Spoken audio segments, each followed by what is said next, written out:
not much has really happened since the last update council meeting on, August 4th.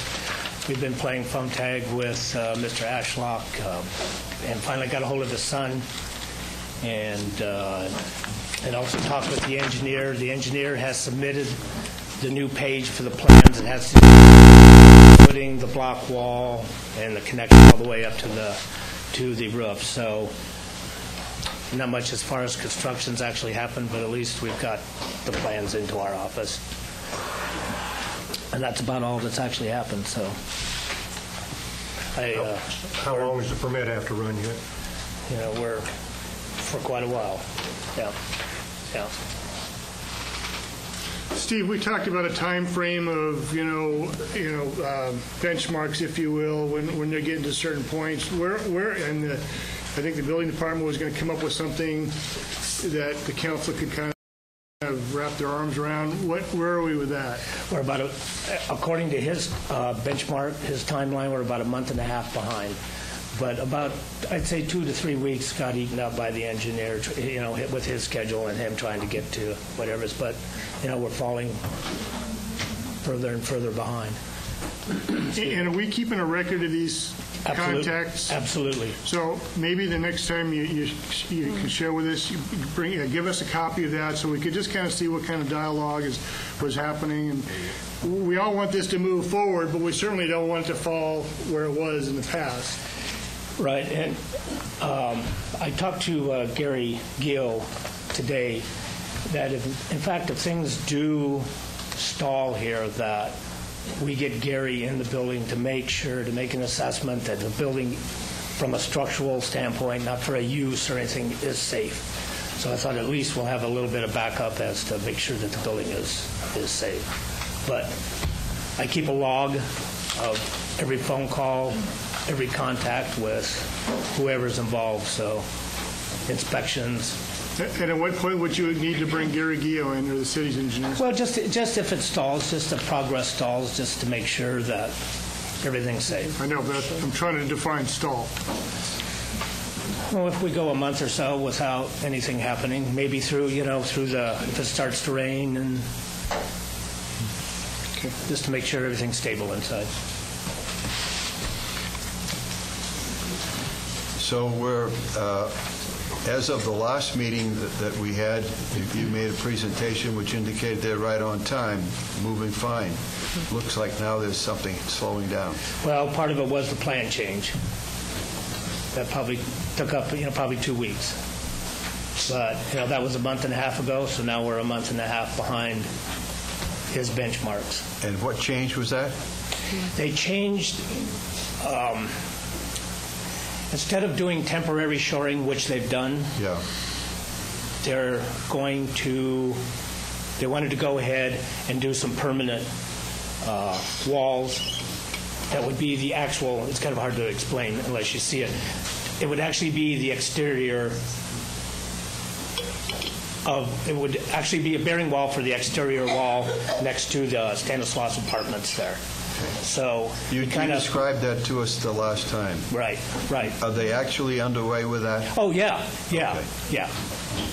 And that's really an improvement over what was originally contemplated in terms of stabilizing the building. Yes. Yeah, huge improvement. I think you have a good point you made the comment having Gary Gio into the building and look at it to give us an update and a report at the next time. And I've kept Gary updated along with Bruce too, so everybody's on the same page. Yeah, I have a question. If this was a normal contractor doing a normal job, a reconditioning job, we wouldn't be bothering him, would we? I would. It's hard to say. I would say no. Okay. I would say no. I mean, but there is a notice to abate that's involved with this, so that's kind of why we need to pay attention here. And there has been some safety discussions about the potential unsafe conditions. So I think that's probably a little unique to a regular contractual job. Yeah, no, I agree. Any more questions? No. I'd like to have you give us an update in 1 month. Okay. Keep that pace going. Okay. That's okay with you? Yep.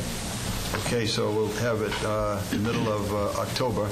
In the meantime, he didn't hear it, but we gave him a task. Okay.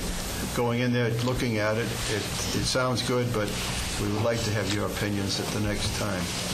We asked you to vote, but you weren't here. Okay, we'll close that, and you have those notes, Mary? Okay, that's the abatement, and we're getting to having a very large crowd in this room. I think we're going to have to hold off adding to the capacity of this room, otherwise we might be in violation of regulations. I'd like to find out the item on the agenda where we have a large number of people attending.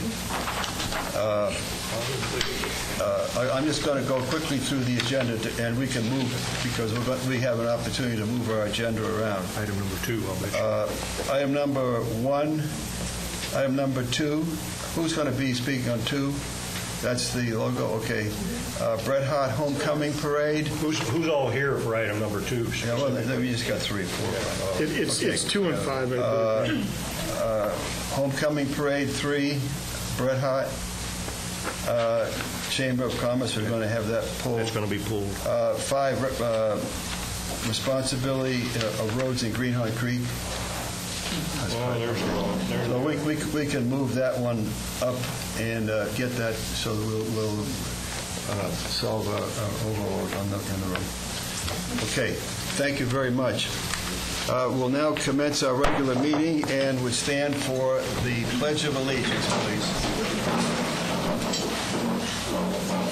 I pledge allegiance to the flag of the United States of America and to the republic for which it stands, one nation, under God, indivisible, with liberty and justice for all. Please stand for a moment of silence, memory of family and community and our nation.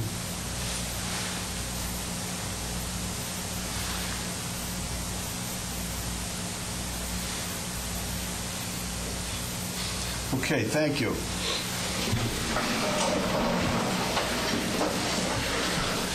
Mary, do you need more time to get one? Just need to know which is for 2 and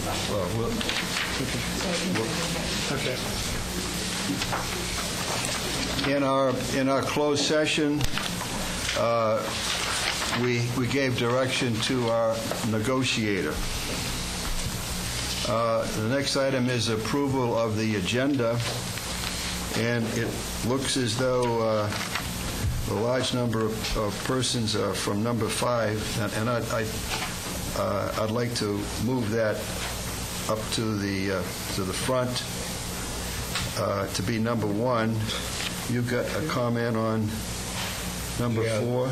Number 4, Mr. Mayor, we need to pull from the agenda. They're not going to do a parade.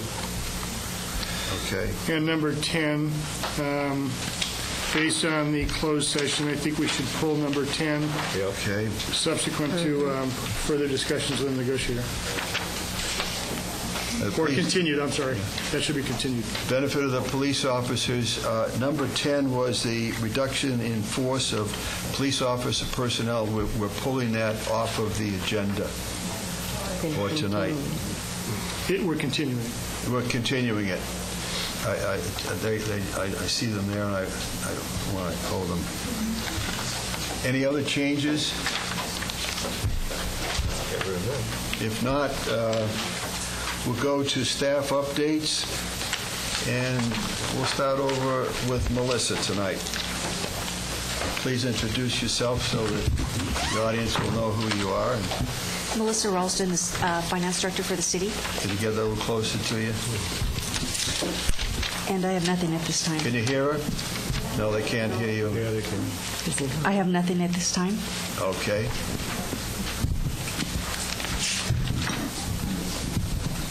Dale?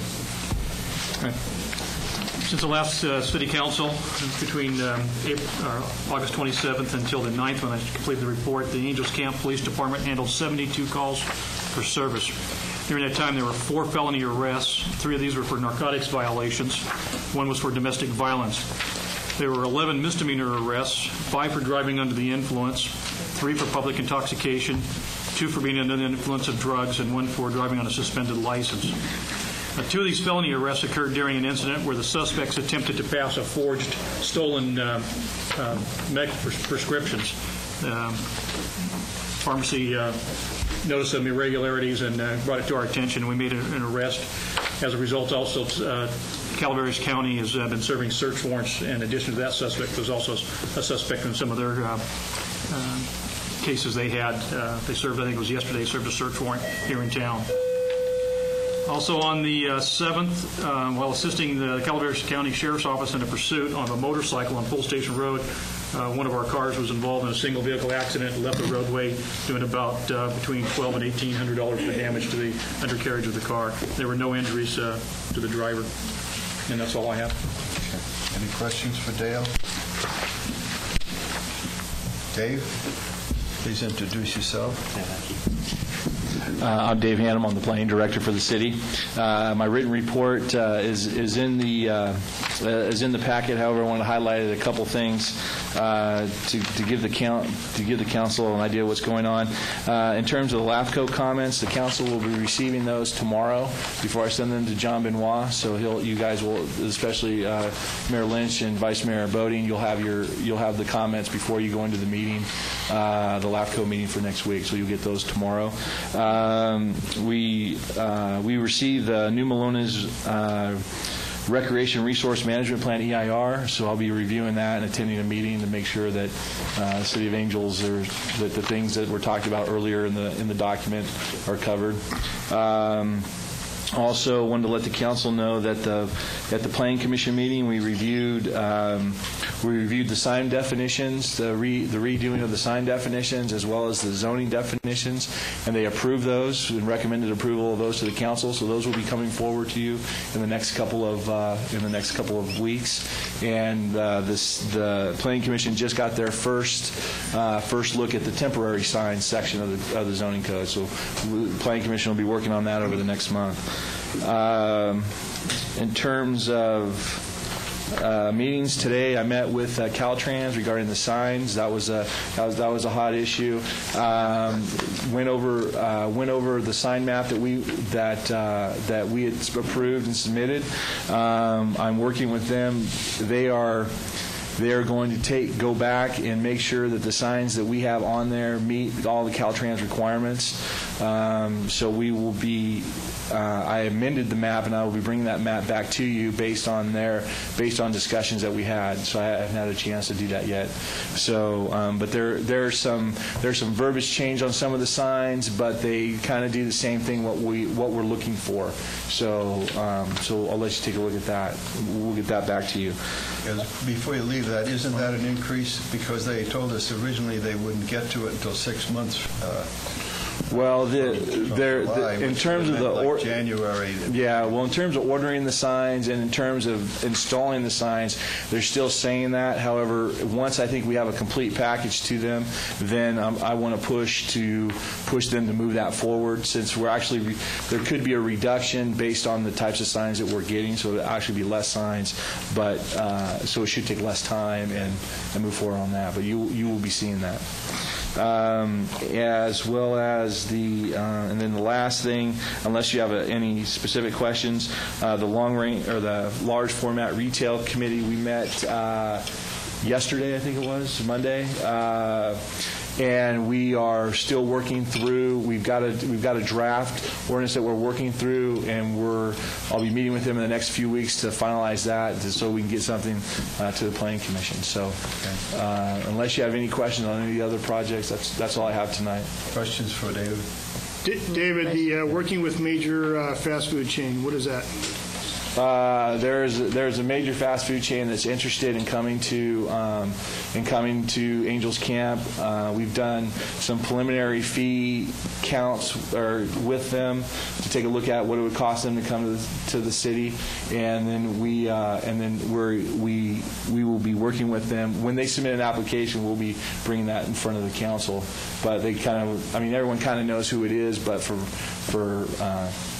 purposes of there's no application across the desk, I can't confirm or deny. I'm not going to squeeze that out of you. Right. So, but we are working with them. They've taken a look at some of the fees. Worked with Gary on the transportation. Looking at the transportation fee. That's a major obstacle right now. But until we get an application across the desk, they're working on some issues with Caltrans at the center right now. So it's kind of like in a hold pattern. But we're in the process of working with them. And you said you met with the large format committee. Mm-hmm. How much longer before we're going to see that come to fruition? Well, we should have some, hopefully, to the commission within probably either at their next meeting or, I didn't see the 2 meetings. Yeah, probably have some in a couple weeks to be able to get to the Planning Commission first, and then and try and get to. I want to try to get it on the October Planning Commission agenda. So then, at that point, it would move forward to you guys after they recommend approval. And my concern, and for those who listen, I ask at every council meeting. My concern is not that I'm looking for one. Mm-hmm. I'm looking for protection for the city. So, when you start having interest from other large chains coming in, I just like to make sure that we're protected and we can decide from that point what we want to do. So, right. Okay. So we are moving. There will be some policy decisions on making sure it's the ordinance, it's the type of square footage that you're looking for and all that. But the committee's working on that, and I should hopefully have that to the commission in October. Okay. Thank you. Okay. Thank you, David. Any other questions for David? Oh, wait, I have one more thing. I'm sorry. Go ahead. Before I leave, I received the TAC OWP for projects for next year. I know it will be an item probably on the next council agenda to take maybe the first meeting in October. Second meeting in October?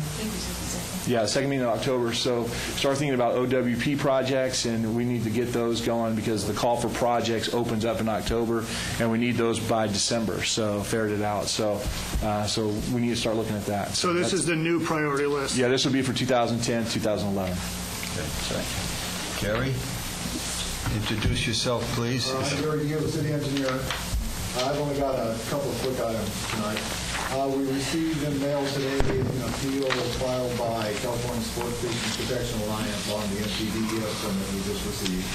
We filed an appeal to the State Water Board, we approved at the regional board. So I just want to make sure the council will be seeing that in their packets. I don't think it's a big deal to worry about. They are appealing every single permit the regional board is issuing right now, and it's going to be at least 9 months before we hear anything from the state. I want to make sure everybody knows that appeal was filed. The other item is I scheduled a pre-construction conference on the wastewater treatment plant project for next Tuesday. We'll be getting into some of the other issues later on the agenda. So we're probably going to be starting construction hopefully at the end of next week. Okay. That's all I've got. Okay. I have a question. Yeah, go ahead. Gary, where are we with the TE project, the sidewalk project? The survey, I received all the survey work last week, so we're starting preliminary design. I anticipate within a couple of weeks having the preliminary design done to send to the environmental consultants so they can do an ATV map and get going on the environment. Okay. And then at the last council meeting, there was some discussion about going back to COG and having some discussions about the relinquishment. So you and I need to talk about that before we have our next COG meeting. So Well, Dave's going to take that over, so. Yeah. So you deferred it to Dave. Well, No. Dave, before I go to my next COG meeting, you and I need to talk. Well, yeah, because we're meeting with them. We're meeting with COG tomorrow morning on some relinquishment issues regarding lane. So yeah, we'll get together.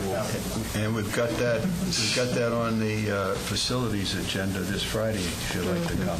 Oh, no, thank you, no, but you go ahead and take care of it.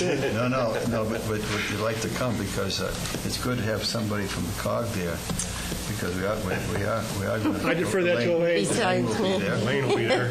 But anyway, okay, thanks. Mary, introduce yourself, please.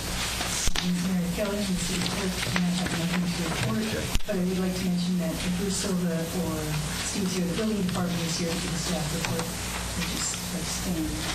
Okay. Go ahead. Wait, Mary, where are we with the SDI contract? They were going to come back to us with some language. It will be, I believe, the first week in October. They had to wait for their head office to look at the contract. Okay. I just wanted to give you an update on the park kitchen. Basically, excavation has started, and things are looking good.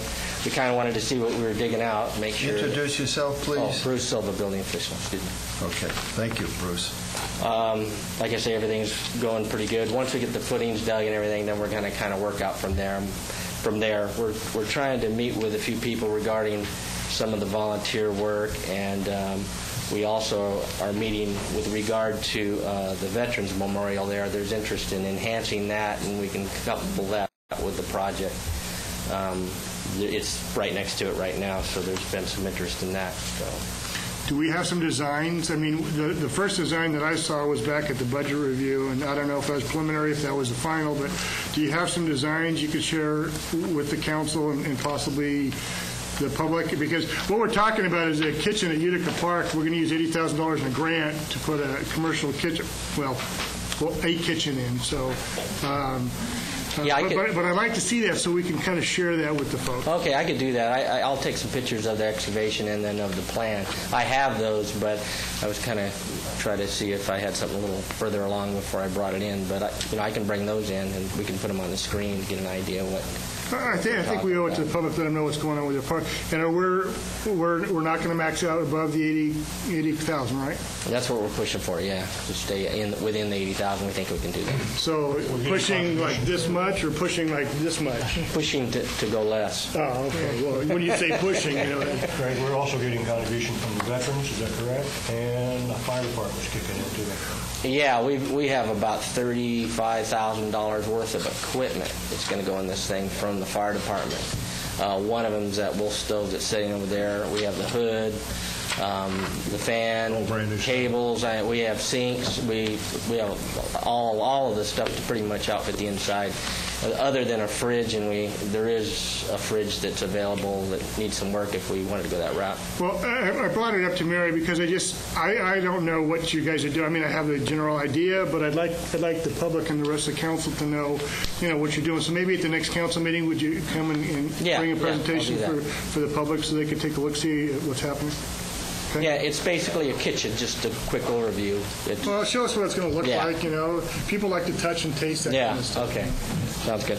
Then the raspberry stairs, those are kind of in limbo with the Planning Commission right now for the conceptual design. I'm not sure where we're at with that, but that's kind of where we can't really do anything until we get out of and get a design going. But that is an active item. That's moving, right? That is an active item. As far as I know, Dave Hand might have to. Yeah, we had it on our last agenda at the Planning Commission, and we've outlined some of the design. I'll just say for a better term, attributes or what needs to go into the designs. And we're, in fact, at our next meeting, we'll have that on our agenda until we can get some base materials and then put some design concepts together and move it forward. So that's what we're doing. Yeah. Any questions for Bruce? Okay, moving along. Richard, our city attorney. Richard Matrangas, city attorney. I have nothing. Okay, thank you. Council updates. We'll start off with Elaine. Introduce yourself for the big audience. Elaine Morris, council person. Thank you. I attended the COG meeting on September 2nd, the LLD meeting on the 3rd, Safety Services on the 9th, Traffic Circulation and Planning Commission on the 10th. I also attended the BLT meeting on the 14th yesterday.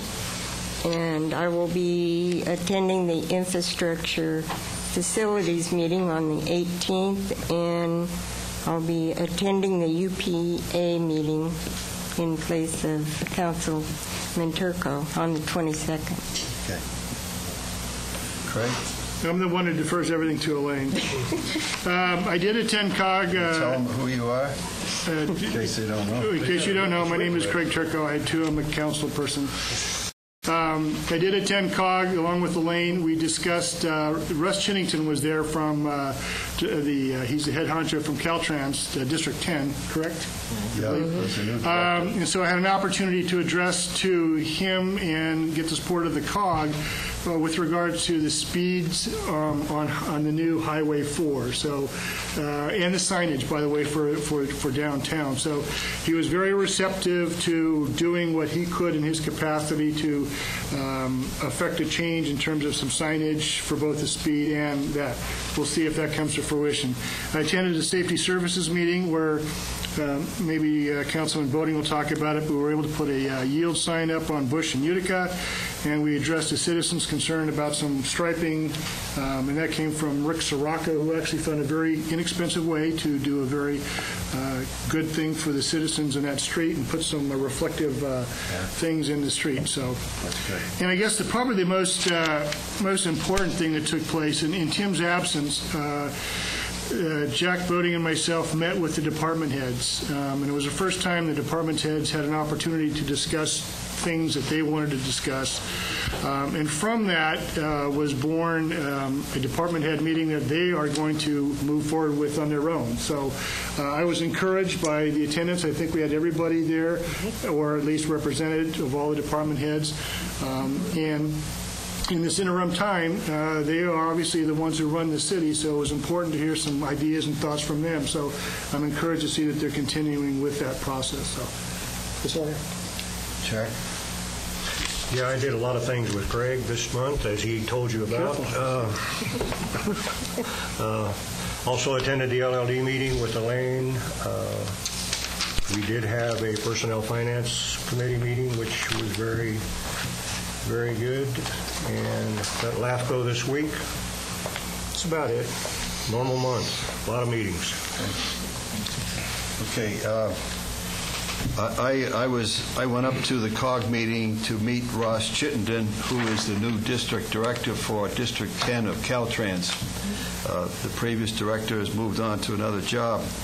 And this man is brand new. He's been over 25 years with Caltrans, moving from a position, financial officer position in Sacramento to District 10. I was very impressed that early on he was willing to take time to come up to our county and look at the 4 bypass and look at the speed, pushing that along.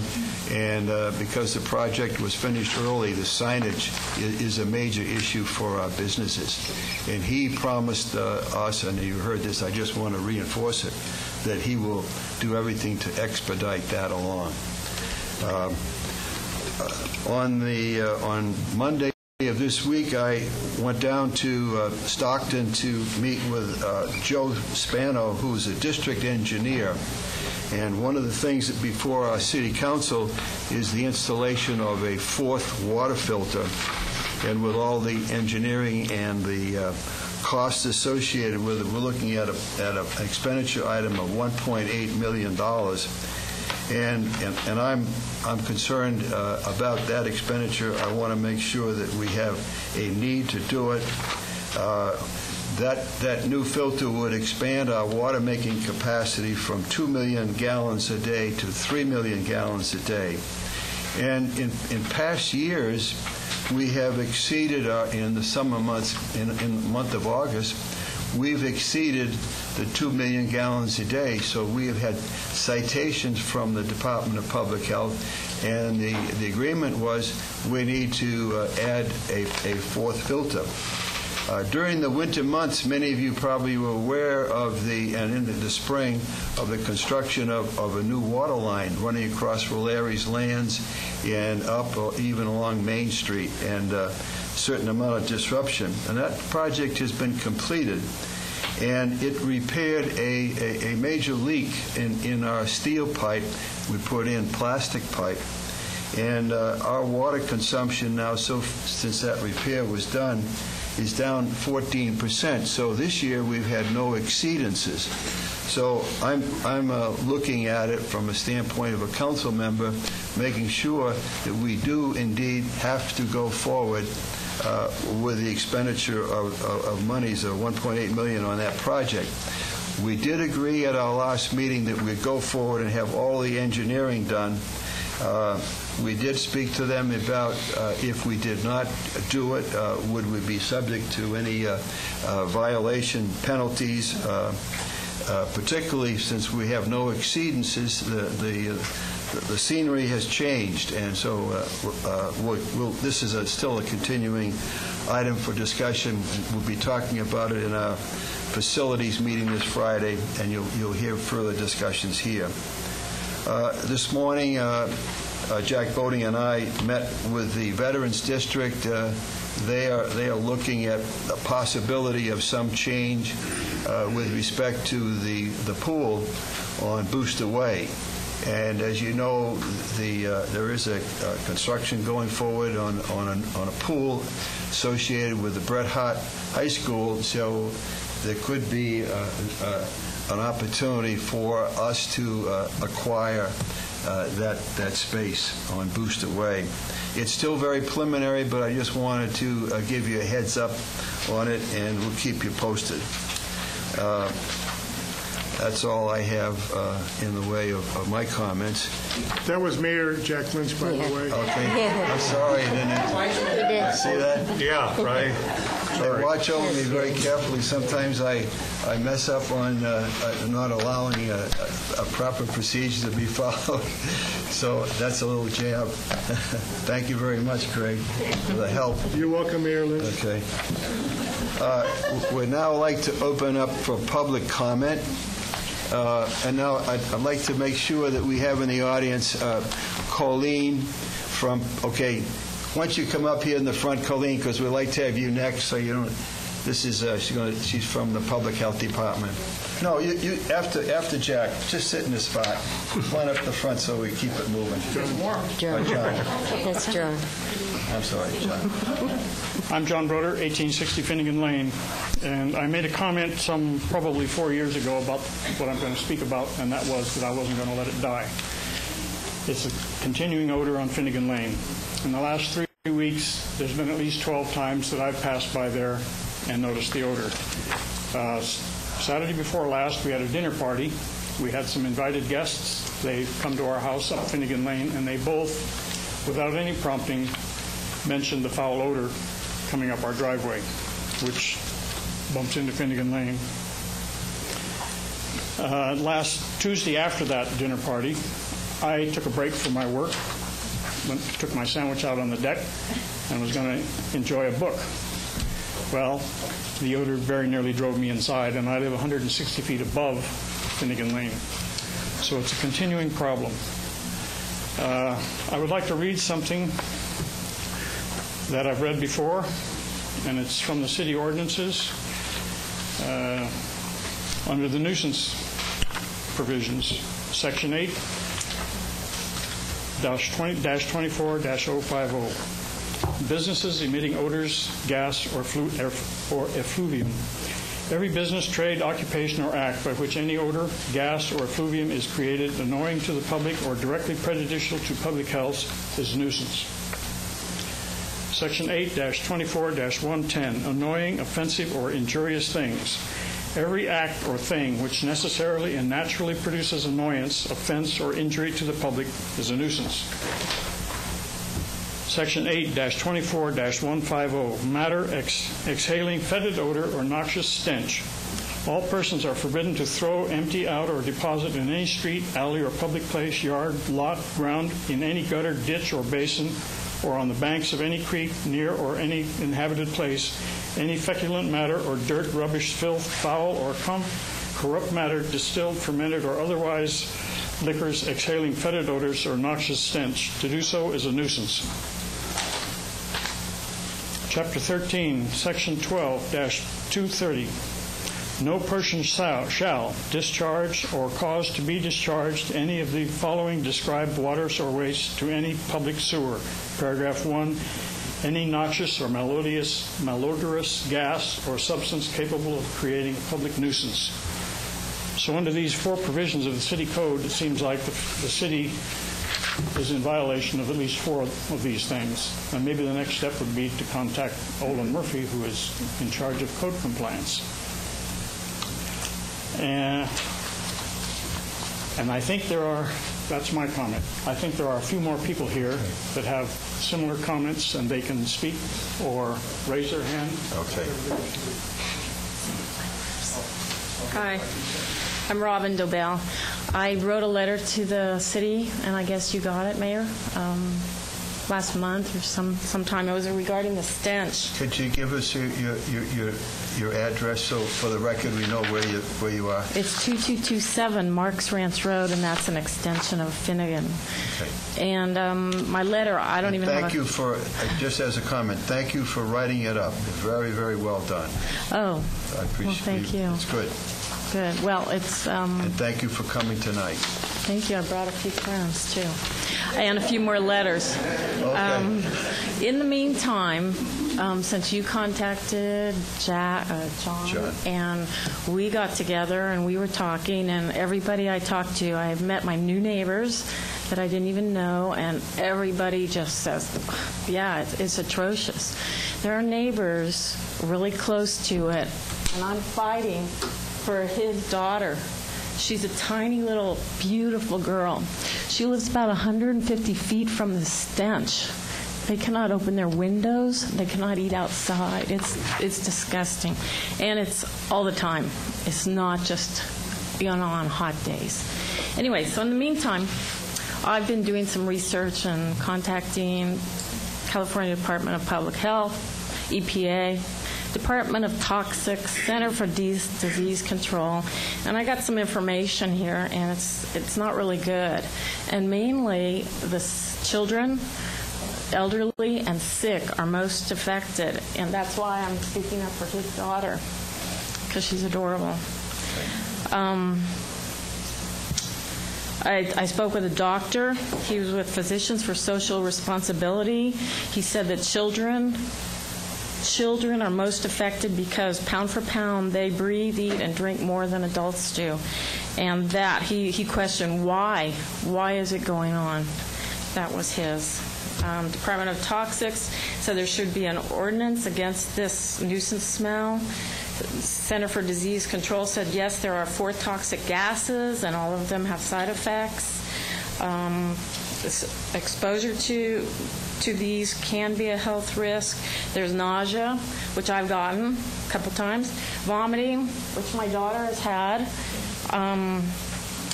Lung problems can lead to heart problems. Let's see. Even moderate air pollution can cause permanent damage to children's lungs.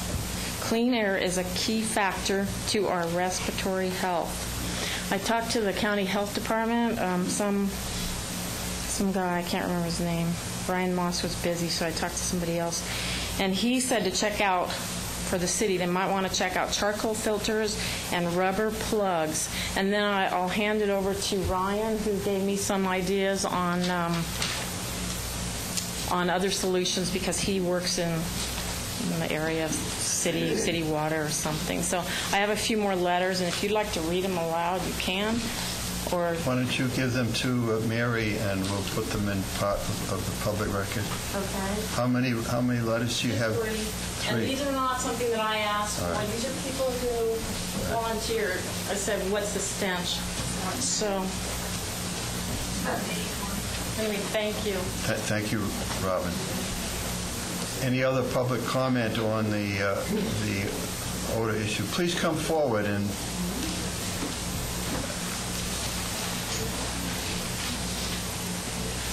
please identify yourself and give us your address for the record.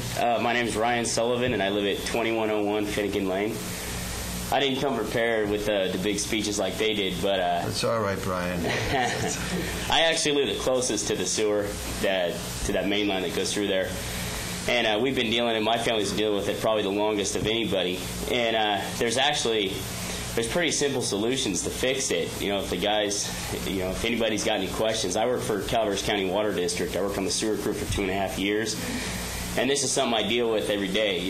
We go out and we take care of customer complaints about stench on a daily basis all over the county. So this isn't, besides, there's the health side of it, but it's just gross. People come over to your house, and on a summer night, you can disregard all the diseases and all that stuff you can get. It's disgusting. People don't want to come outside and sit on the patio and barbecue and drink beer or anything. So there's pretty inexpensive ways to solve this. Really, that's all there is to it. You can fix it for under $100. A couple tubes of silicone, you can fix this problem. If anybody's got any questions about that or wants any help, just get a hold of me. I can go out there with them, and the guys from the city, I know a bunch of them. I can help them out too. So that's pretty much all I got.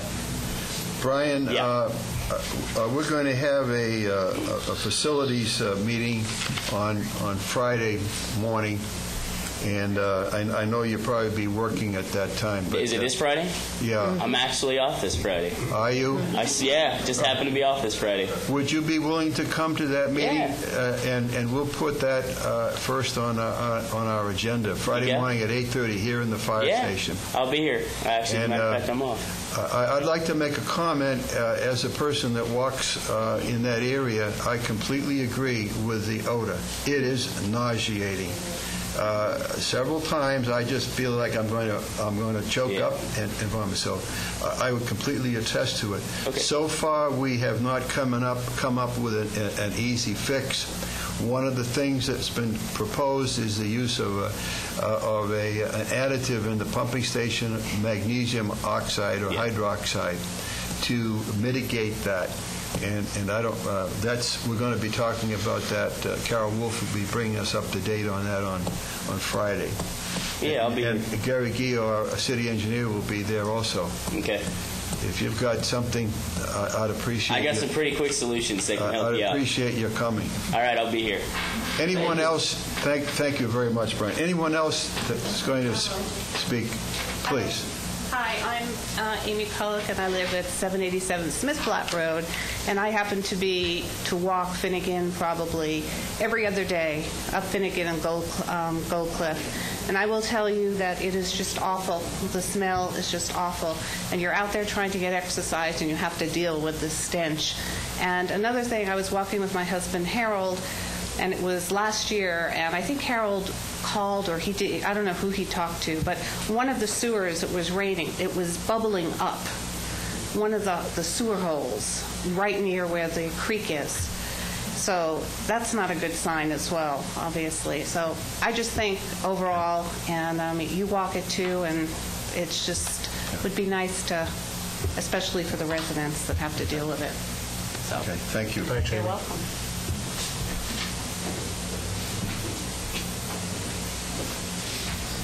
Hello, my name is Scott Largent. I live at 2227 Marks Ranch Road. That's at the end of Finnegan.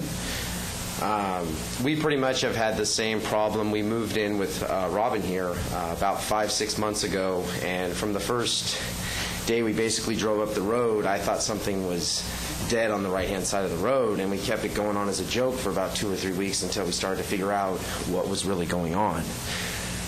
It's just a really bad stench. Something's majorly wrong. Every neighbor pretty much complains about it. I've smelled a lot of different things in my life, and this is really, really bad. Something's just majorly wrong. And I've noticed on certain weekends, if it's a holiday weekend, it gets even worse. So, I mean, I think that has a lot to do with, you know what, everybody over there in Greenhorn having a good time, good weekend. It flushes right through our backyard. There's no real simple way of saying it, but it's just really bad. It's really bad. I don't want to get into a lot of different things that sound rude or crude, but it's just a lot. Everybody has to deal with it, and I normally do not get nauseated, but the other day going through there, I almost couldn't handle it. I mean, it's just really, really bad, and just something needs to be done about fixing it. I don't know what the whole process is about it, but I've never smelled this anywhere where I live, and if there was a little issue like that, the city normally fixes it pretty quick, or they get people on it. So, and I smell it every single day.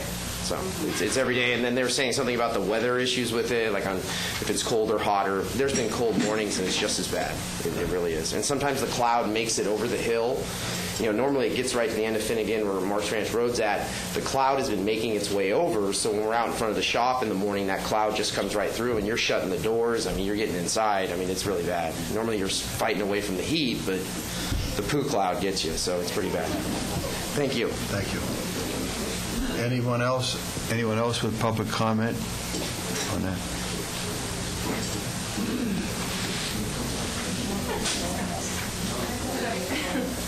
Okay, I'm Carol Humbo. I'm Robin's daughter, so I don't have too much more to say because it is just about what Scott had said. And yeah, we moved in a few months ago, and it's really gross, the smell that you always catch on the way up Finnegan. And the one thing I wanted to add to it is we've had people that visited us comment on it and say, oh gosh, is there something dead there?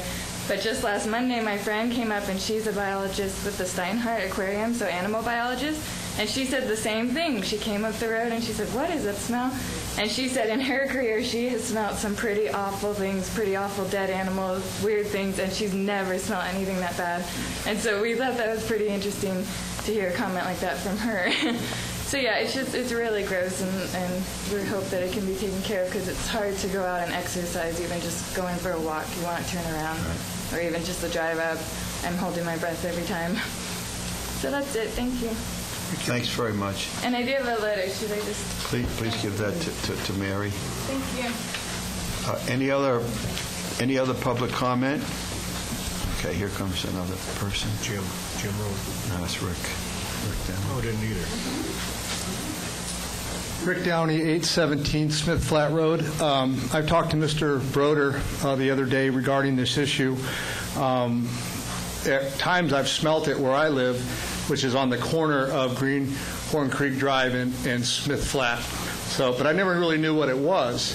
But John kind of discussed it with me, and I think after what's been said tonight, we can pretty much agree that there is a problem. And I'm kind of curious why this problem hasn't been addressed a lot sooner than 4 to 5 years. That would be my concern, because it seems to me if anybody else were in the same situation, the city would demand that situation be fixed. And sometimes the city doesn't fix the problems that they need to fix. And these poor people are having to smell the stench every day. And every day that goes by, it's worse and worse, and they get more angry and more angry. And I think finally the time has come that we're going to take this issue seriously and get something done. Thank you. Any other public comment on that? If not, we'll ask Colleen Tracy from our Public Health Department, who has an important announcement to make for all of us, also in the health area, particularly health-related. Thank you very much. Could you identify yourself? Colleen Tracy with the Public Health Department, Calaveras County. I'm sure the City Council and the members of the audience are aware that in April of this year, a new flu virus was identified here in California and in Mexico. Can you all hear Colleen? We have a large group here. Okay, good. And throughout the spring and summer, this is a virus that has continued to cause illness in California as well as in Calaveras County in the United States. While the great majority of people recover from this flu illness without any problems, there are some people who do become seriously ill, and there have been about 152 deaths in California and almost 600 deaths nationwide from this flu. In anticipation of there possibly being an increase in the number of persons who are sick during our traditional flu season, which is October to April, where we'll actually have seasonal flu virus and the new flu virus, we wanted the City Council and the city residents to be aware that the department is sponsoring a community meeting on H1N1 flu. The meeting in Angels Camp will be on Tuesday, September 29th, from 6 to 7 p.m. at the Bret Harte Theater. The community meeting is being co-sponsored by the Bret Harte Union High School District. Dr. Dean Kaleda, our county health officer, and myself will be making a presentation. And then we want to focus the majority of the meeting time on an opportunity to answer questions from the public. We will have Spanish translation services available at the meeting, and we'd like to encourage residents to turn out. We will also have a second community meeting on the 24th of September, I believe that is Thursday, at Calaveras High School in San Andreas, also starting at 6 p.m.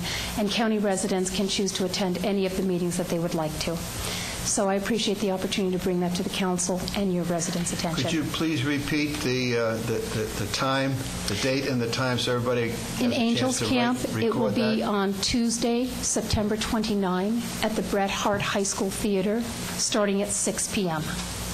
And then in San Andreas, it will be on September 24th, starting at 6 p.m. at Calaveras High School. We will be sending notices home through the schools. We'll be placing ads in the Calaveras Enterprise and the Union Democrat. And I believe we're trying to get a video produced that will also talk about it on our website.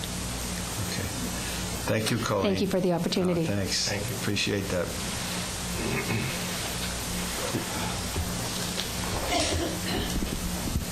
Bob Maneri, President of Angels Camp Business Association, Mayor, Vice Mayor, and council members, and all the rest of the city staff. Fall is here, and so is Angels Camp Business Association. On October 11th, we will be holding our annual Taste of Calaveras. This is an event held at Dove Hill Ranch. We'll have over 40 wineries and restaurants there to show the great food that we have in Calaveras County and the great wineries that we have here. Also, on October 12th, at Camp's Restaurant in Greenhorn Creek, we'll hold our Candidates Night. This is when the three people that are running for City Council will be able to put on a debate. There'll be questions from us, from the Angels Camp Business Association, and there'll be questions from the audience. This format worked out very well last time, as a couple of our City Council members know about.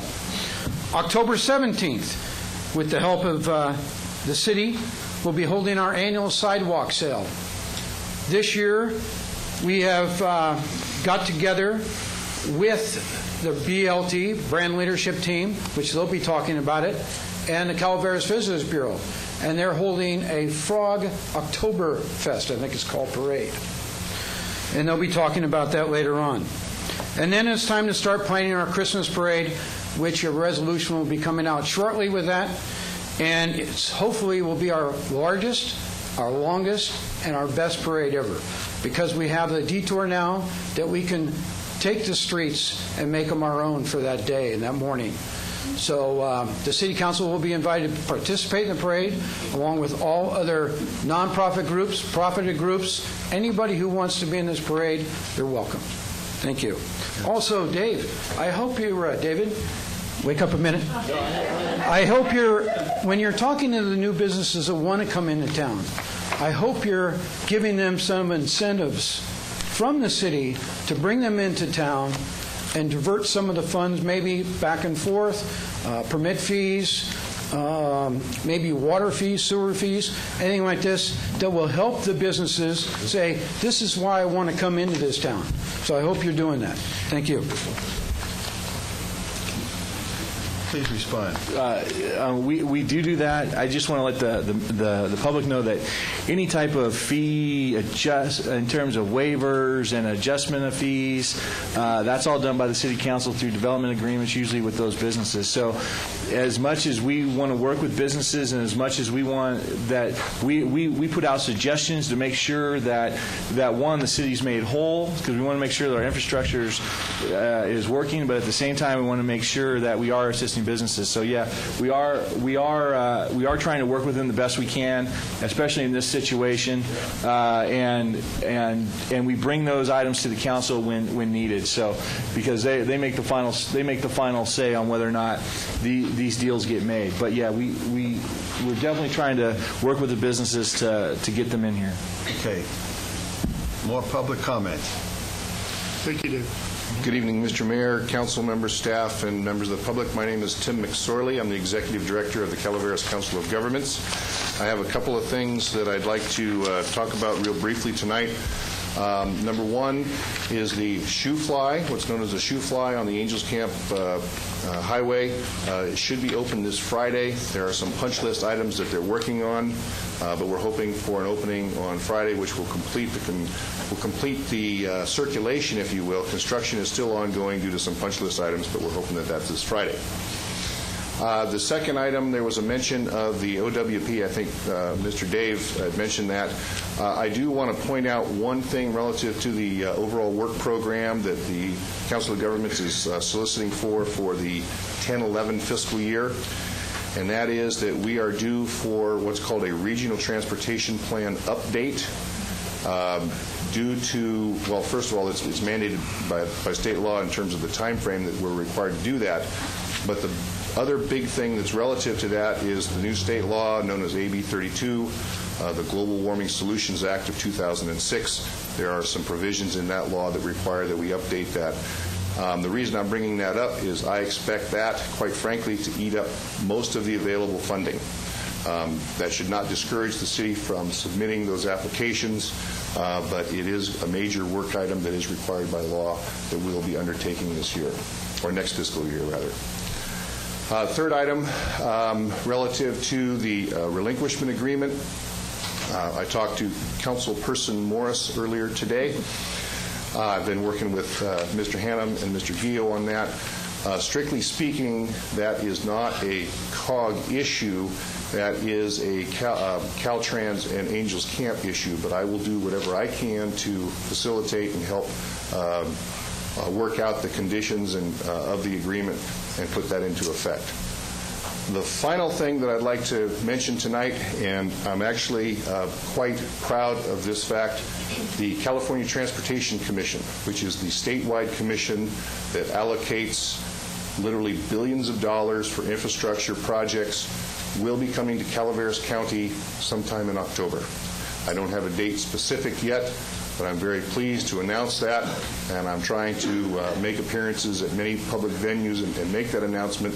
It will be a town hall type of forum, and it will not be a full commission hearing, and it probably will not be the full commission, but certainly a good number of the commissioners will be here in this county to answer questions and talk about the California transportation system, and specifically as it relates to us. So we have a great opportunity. If you have any other questions, I'd be more than happy to answer if I can.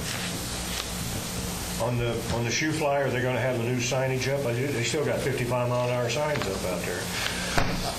It's my understanding that all of those issues will be resolved. Okay. That'd be a tough corner to take at 55, I'll tell you. Okay, thank you. Thank you. Okay. Good evening. Jim Rosebrook, Eltville, Maloney's Fire District. Last meeting we had on the agenda regarding our new sign at our new fire department office for a waiver of the fee for that sign, and I was unable to show up to discuss that request because I was at the Yosemite National Park fire. Trust me, I'd rather been here. Anyway, my reason tonight is I'd like if the council would reconsider re-agendizing it at future meetings so we can talk about that. And I believe I have some information that would look favorable for you granting that request. And one of the things we're all proud of, real quickly, is the two departments work real good together. My letter alluded to the automatic aid, but we go beyond that. South of town, Angels Camp responds to all our vehicle accidents because obviously they're going to be first on scene and provide needed service to the public. From time to time, if we get a medical aid that is life-threatening, and I know they're going to be the quickest one there, I request they're through mutual aid, and they readily provide that for us. A few winters past, when Chief Sirocco was fire chief, volunteer numbers were very short for Angels Camp, and he asked us to provide medical aid service during the off-season when CDF was shut down, which we gladly did for that particular time. So like I say, I think there's a lot of give and take and helping one another out that I'd like to see if you might reconsider that and re-agendize it. Any comments from I have no problem with that. We did have quite a bit of discussion,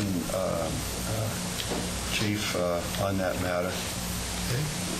Be glad to agendize it for your attendance. I will see that I'll be in town. Yes, sir. David? Mr. Mayor, if we could put that on the next agenda so that we can take care of it, which would be in 2 weeks, so that we don't we won't extend do this it tonight. No, but I mean, if we can agendize it for the next meeting and not the second meeting in October or something like that. Second meeting in October. No, we agenda for the first meeting in October. Do you have an issue with that, Richard? No, you can't do it tonight. No, we weren't doing it tonight. No.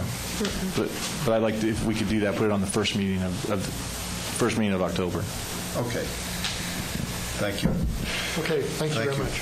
Jim.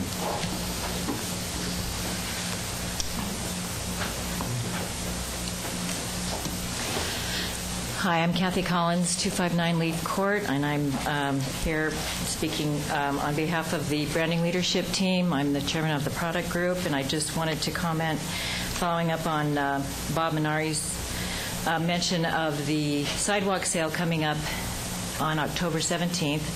Our group has decided that in an effort to kind of two things: to support our brand, which is mountain sports, being the base camp for mountain sports, and also to assist the downtown businesses in trying to draw some more traffic into the area. We've decided that we would like to piggyback onto that event and hold an outdoor sports equipment, sort of a gear swap meet on that day, and we plan to hold it up in the Raspberry parking lot, also in an attempt to get people more familiar with the fact that we do have parking downtown, and we have a great parking lot up there. And it's kind of a lot to pull off in a month, but since many of our group was involved in putting on the event when the Highway 4 extension opened, we feel that we can make this happen and try to generate some activity and help out the businesses downtown. And we plan to ask for donations to also try to raise some money for our group so that we're not strictly funded by the city budget. And that's just one of the things that we're starting to think about for the year. Thank you. Thanks, good.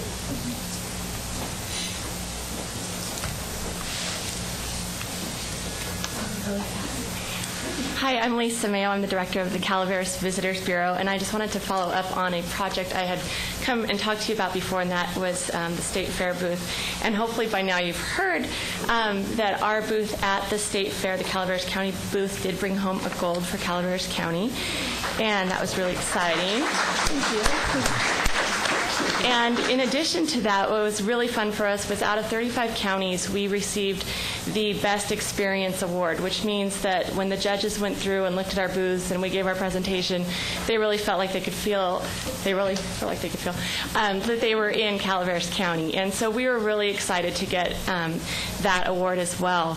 And in addition, this past week I brought home pieces of our booth, and we will be displaying, I don't know if any of you got to see the booth, but it has some very large animated poster type pieces of beautiful art in it. And we are going to be displaying those in some of the empty storefronts downtown. And one is already up in the old bank building. And the animation's going on it, and there should be lights on it now. I'm not sure if the lights are on it yet. But so there will be something for people to look at instead of just an empty store window. So I just wanted to share that with you, and thank you for your support of our efforts and realizing the importance of tourism in Calaveras County and Angels Camp. Thank you. Thank you, Lisa. Thanks, Lisa. Any other public comment? Wait a minute. Thought we were going to be finished. Hey, Bob. George Fry, 1304 Oak Place. I'm working with a national organization to bring 750 people to Angels Camp next fall for a national conference, and I just wanted to let the council and the public know about that. Plans are in the works, and it takes about a year for this to happen, but I'm real avid about bringing tourism to our county and putting our county on the national map, so I wanted to share that tonight. Okay. Thank you. Thanks, George. Any other public comment? If not, we'll close off public comment. And we had probably a record-breaking participation tonight in public comment, but that's good. That's what the city council is supposed to hear. And thank you very much for willingness to stand up and speak. It takes a certain amount of preparation, and I'll use the term courage or fortitude to get up there, and thank you for your willingness to do that. It helps the council get a perspective on what's in the minds of the public. We'll now move to next item on our agenda, which is the consent agenda. And these are expected to be routine. They consist of the minutes of our September 1st meeting and a motion to pay the bills. So moved. Okay, it's been moved. Any second? Moved and seconded that we accept the consent agenda, which is the minutes of September 1st and a motion to pay the bill. All those in favor? Aye. Aye. Opposed? Abstained? That carries 4-0. We'll now move to our regular agenda, and as we talked about earlier, because of the large turnout, we're going to move item number 5, and I apologize to anybody that's further down on it, but I'd like to make sure that we have sufficient place for all the people that want to come. This will be Steve DeFew, who is going to make a presentation regarding maintenance, responsibility / ownership of roads in Greenhorn Creek. Steve DeFew.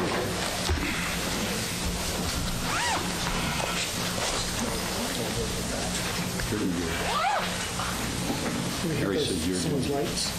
Okay, and I'll let you know where to go. All right. Would you hold these for a minute? Is that better?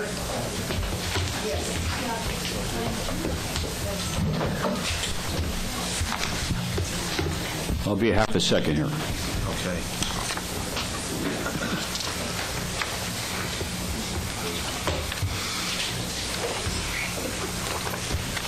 Good evening, Mayor and chairpersons, council chairpersons. Somewhere in my presentation, I referred to Councilwoman Elaine Morris, so I hope I didn't offend her. So, before I start, I would like to recognize 2 other members of this subcommittee, which was that helped. I'm doing the presentation tonight, but it was a 3-man effort on this subcommittee that was assigned this responsibility by the LLD committee, and that would be Dan Parker and Gary and Bobby Maneri. And also would like to recognize Gary Croletto, the chairman of the LLD, for his influence and contributions in helping us prepare this presentation. I also would like to thank Mary Kelly and Melissa Ralston for their courtesy in making city files available to us. This evening you're going to see quite a few quotes and quite a few statistics. What happened?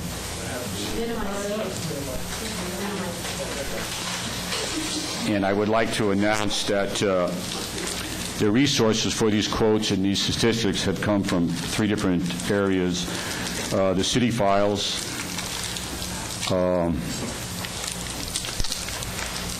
the county tax collector, and the county register of voters. And although this is not as large as the stimulus package, the information I'm referring to is in this. So here we go. Our goal is for the City of Angels Camp to take ownership and maintenance of the LLD streets. The LLD will continue to maintain the lights and landscaping part of the responsibility.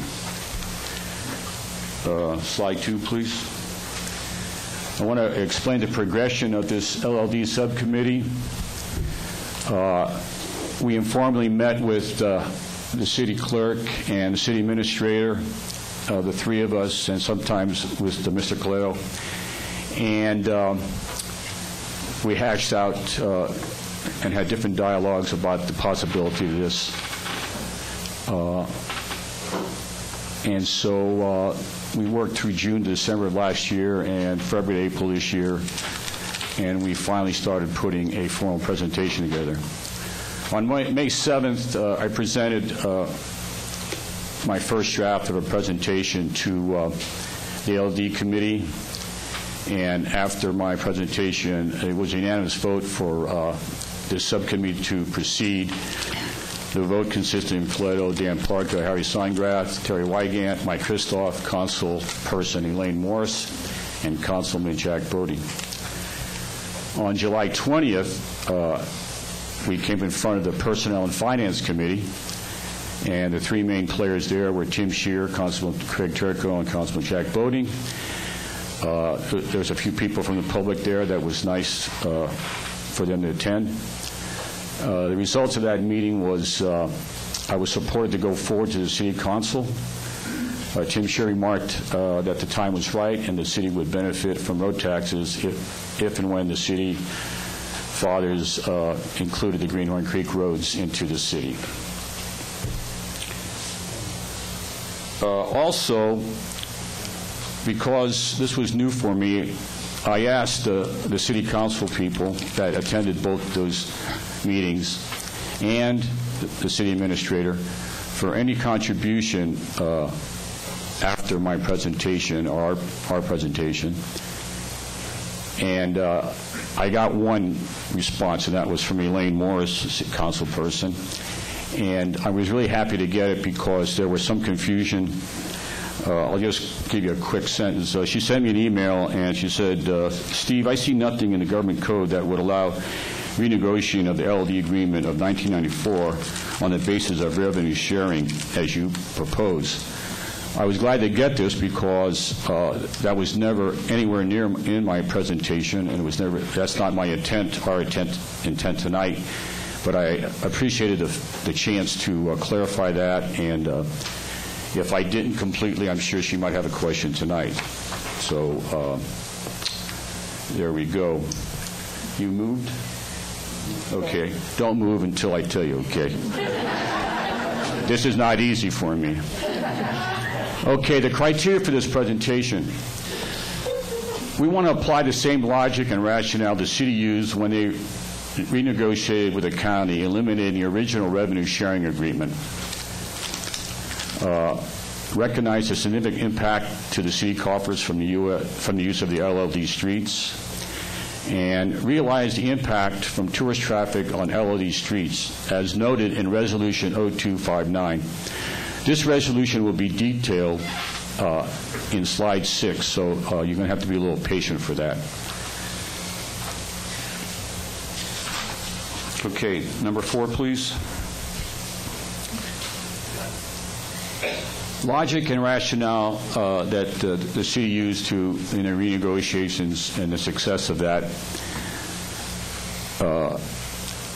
Most of the negotiations were done in 2006 and 2007, but Tim Scheer, the city administrator, started interviewing consultants in 2005. And in August, I have an email, Tim sent an email to a potential consultant, and this was his description of the situation.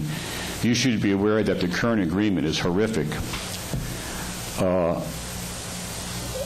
The city finally hired Lori Ranieri, a consultant that represented government financial strategies, and she became the third player along with the county and the city in these negotiations. Her quote was, "The city is increasingly concerned that the sharing agreement is outdated and no longer provides a fair portion of revenue to the city." And then we're going to have some quotes from some of the people on the city staff and council people that participated in this roundtable meetings.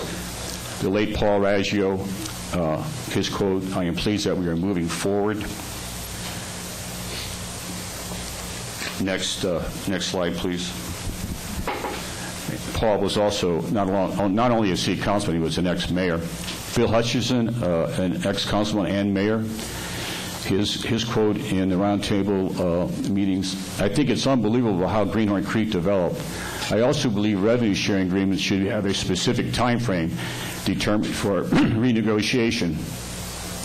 Tom Mitchell was the county administrator.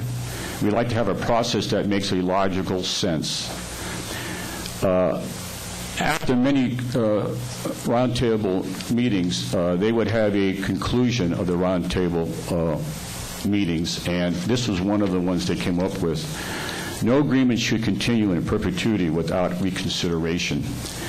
Our LLD subcommittee concluded something of their own based on that last comment, which these very credible professionals determined, that all contracts can't be retooled.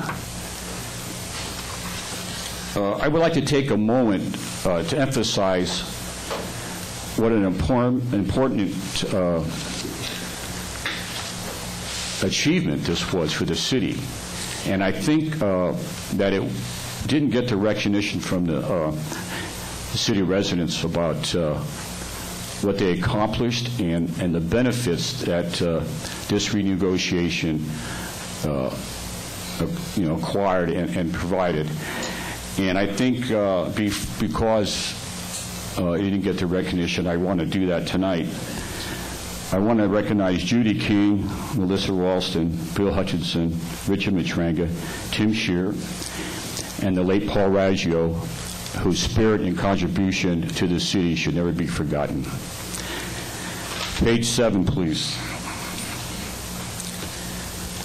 Okay, we're going to start into the heart of some of the facts that legitimizes our request. Excuse me, 6. Something's not right. The contents of City Council Resolution 0259 dated 11/19/02.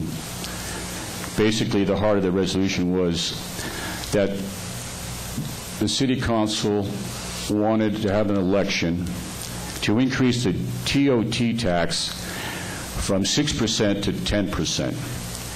And that 4% increase was going to go to the additional funding for emergency services, roadways, and tourism as a result of direct impacts caused by the visit of the city. We had a mailed ballot, and that resolution passed 712 to 176 on 5603, and on 20th of May, with the 80% endorsement from the voters of the city, the City Council approved the Ordinance 396, recognizing the increase of TOT taxes in part to help pay for impact caused by visitors to the cities and on city roadways. And this was perfect timing by our city administrator. A quote from him on July 7th of this year at a city council meeting. Above and beyond the reserves we have accumulated, we also have some other monies we have put aside that can be used for road maintenance. We have gas tax monies and TOT monies for the roads. General fund over the years did pay for road maintenance. Thank you, Tim. Page 7.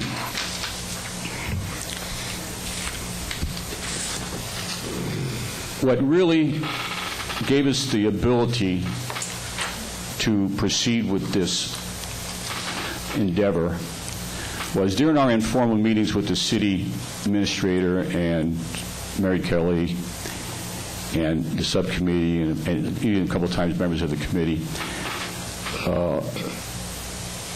No one from the city could answer whether it was legal for the city to fund dollars to the district. So we asked Richard Matranga, city attorney, and he came back and said it would take 2 to 3 weeks to investigate this answer.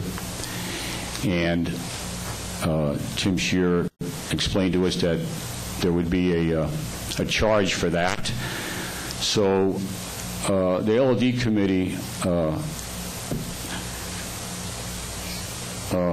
in a spirit of courage, okayed and had a vote, okayed a budget as high as $3,500 to had the city attorney explore this question. Is it legal to supplement the landscape and lighting district with general fund dollars or any other available city funds? And the conclusion that Mr. Matranga gave us on December 1st of 2008, which lit a fire under us, it is legally permissible to supplement the improvement funds of the landscape and lighting district. And I believe that he supported that with approximately 18 legal precedents. And you moved without being told. Okay, we're on page 8. I want to talk about the LLD financial contributions. We gave Melissa some short notice from a couple of requests, and it was unfair to get the answers back in time. So this first item is the 2005 and 2006 tax revenue that we extrapolated from the negotiations with the county and the city. And for that year, the city enjoyed $4,305,312 in property tax revenue. The LLD portion of that figure was $2,075,736, representing 48.2% of the property taxes for the city. The TOT contributions for the last 4 quarters through June of 2008 that was generated from the LLD district was $620,515, representing 80% of all the TOT revenue to the city. I'd like to comment here, the TOT revenue is net to the city, and it is the #1 source of revenue for the city. And the bottom line, the LLD represents 12% of the city population. 12% of the city population, and we are generating 80% in the TOT and 48.2% of the property taxes, as you see above. I think the percentages speak for themselves. Slide 9, please. About 6-7 weeks ago, I called Dave in the planning department, and I asked him, Dave, could you give me a general figure for, say, a 25-foot square home, what the city fees total would be in roughly, and he gave me a price of about $26,000, and what was conservative about that price is he accentuated that we're talking about a 2,500 square foot house with just 2 bathrooms. So I went out and counted, this is not exactly precise, but very close, 170 lots yet to be developed in Greenhorn Creek. And if you multiply that by the conservative figure of $26,000 in city fees, you come up with $4,420,000. To emphasize that this was a conservative estimate, I called Dave last Thursday and asked him if we were still in the ballpark, and he said, yes, we were. And I brought up the fact that there was 2 homes being built in Greenhorn. And I asked him for the square footage. One is 3,650 square feet, and the other was 3,350 square feet. That is to support the fact that I'm using conservative figures on the above paragraph. The estimated tax bill of around $7,000, and this comes from what I'm experiencing in a tax bill, and many explored with many of my neighbors, that $7,000 for a tax bill, property tax bill, was in line. I multiplied that by 170 lots and come up with $1,190,000.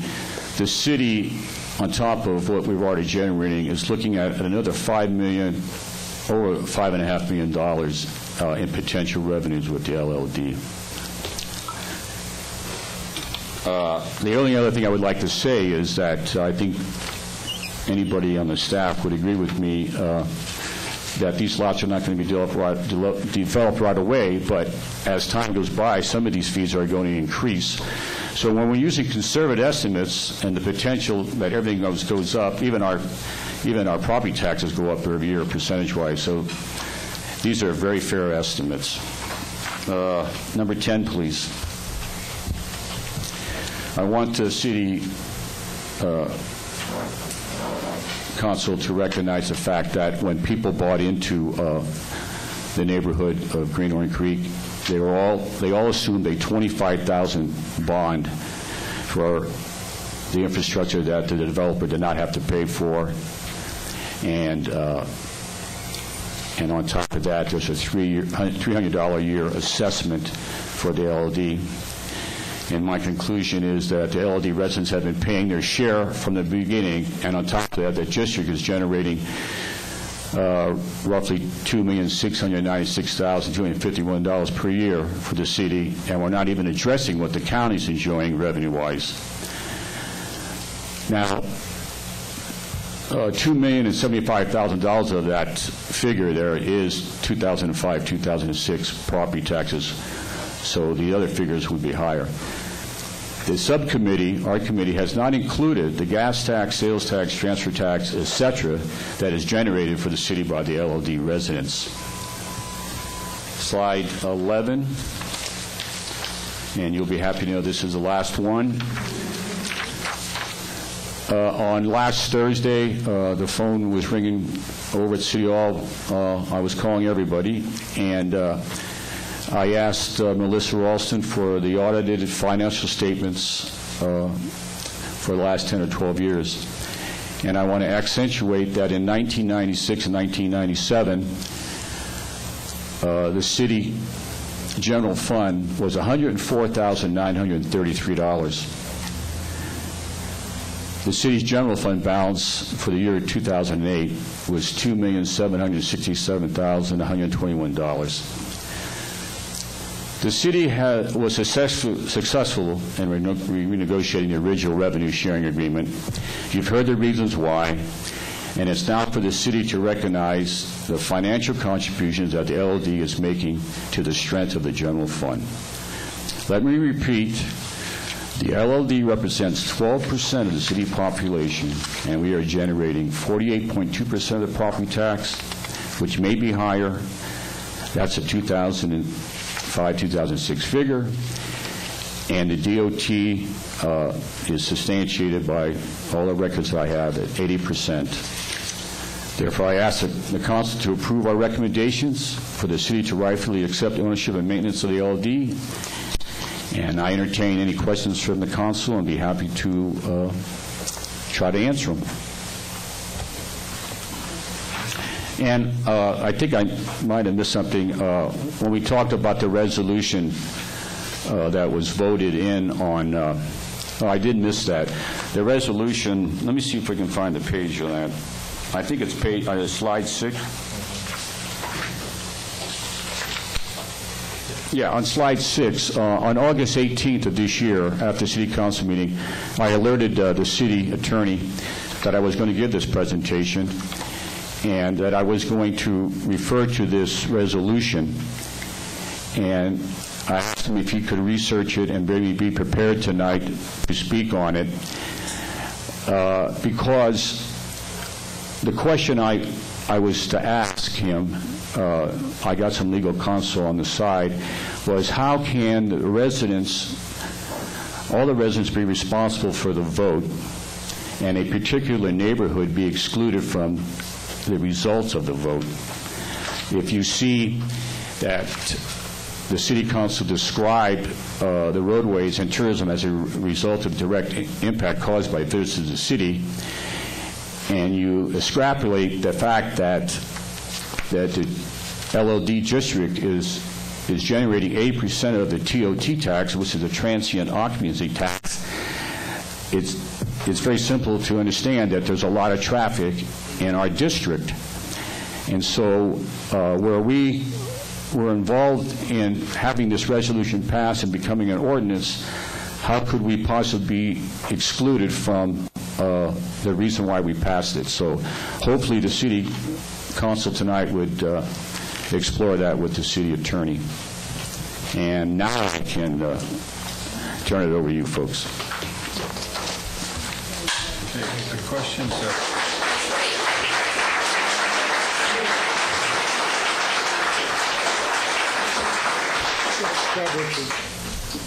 I'm done.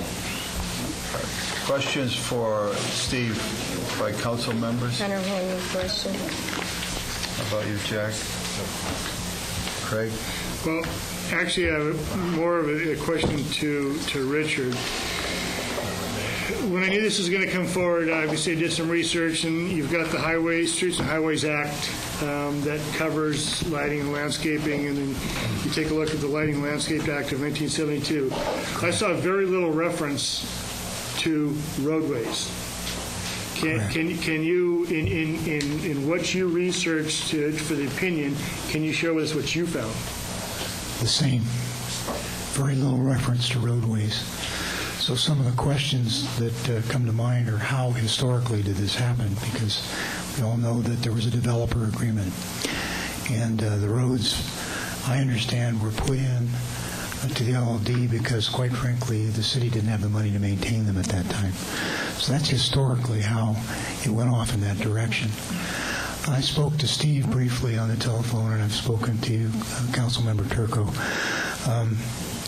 The legal analysis that I would do has more to do with whether or not these roads are, in fact, a special benefit.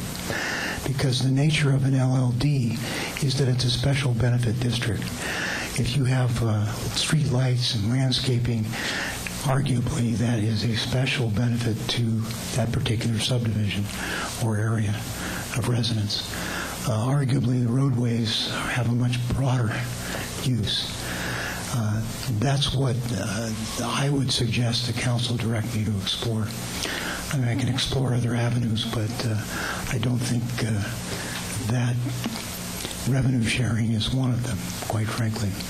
Well, it's not necessarily revenue. Well, I guess you could look at it that way, but I was going to ask you that question because in the research, it doesn't reference the roadways as being special benefit. And so I guess... It hardly references roadways at all. At all. So I guess what I would like to have from the council is, from Richard, is to explore that, because in all my research, I cannot find that the roadways are considered a special enhancement.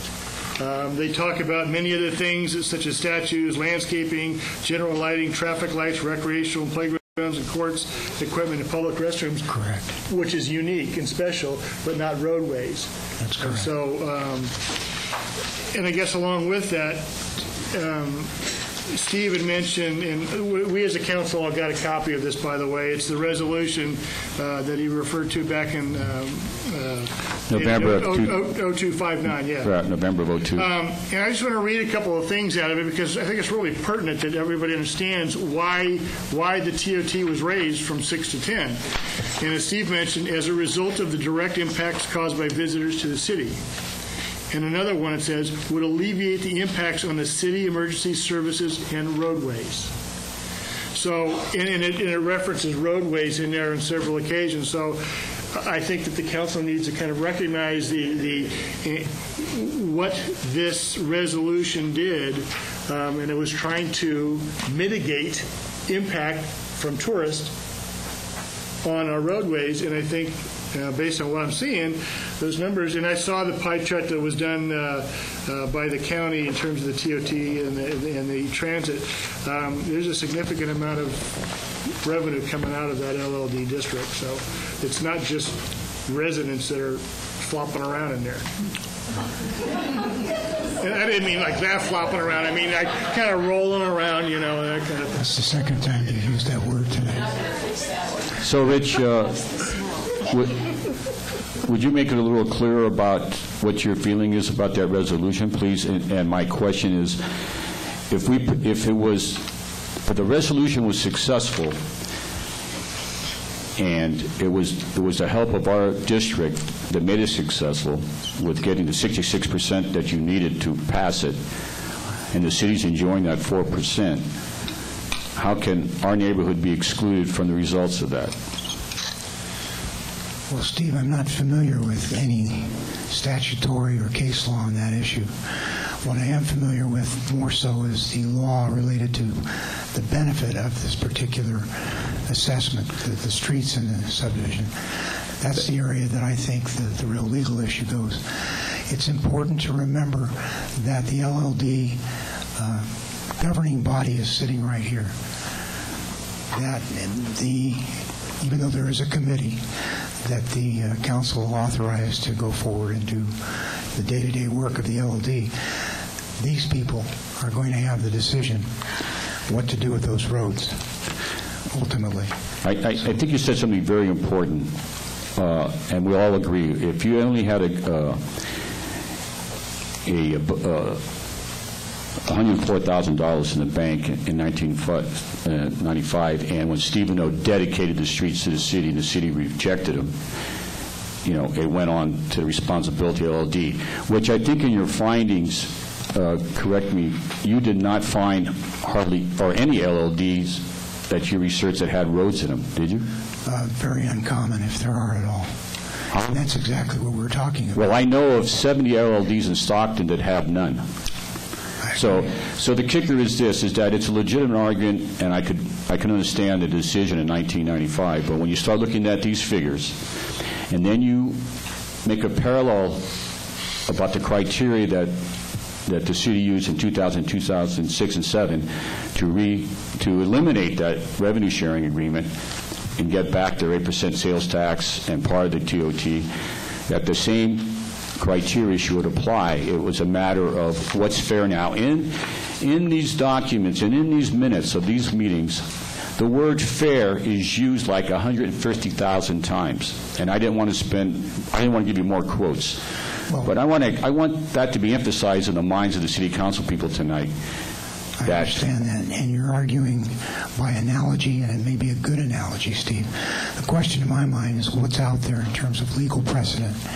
And what's out there in terms of legal precedent fits more in the inquiry that I'm talking about. Okay, well, I still don't want them to ignore your findings about the question whether the city could fund the LLD. That's right in the statute. Why don't we just talk about the alternatives? The city administrator and even the city engineer came to a couple of LLD meetings at camps to alert us that by 2015 we were going to be out of money, and we should start thinking about reassessing ourselves, having a vote, and reassessing ourselves another $300 a year, up to $600. Now, there is language in the LLD agreement that if and when these monies deplete, and there's zero, because you're never going to get 66% of the people in LLD to take on another financial encumbrance. So if you guys don't do something and recognize you have a branding program going on here that you want to attract businesses, where do you think the owners and the wives of these businesses are going to want to live? Okay, so when it's really favors the city, they use Greenhorn to the tilt. But now they're going to try to recognize, maybe possibly not recognize responsibility, but basically, you're not going to get us to reassess ourselves. And at 2015, if the money runs out, the whole thing is on your lap. Steve, I think I think in the interest of time, I think the presentation has been very comprehensive. How about any questions for Steve? I don't have a question for Steve, but I wanted to go back to the street and highway code section that Craig mentioned, and it doesn't talk about roads.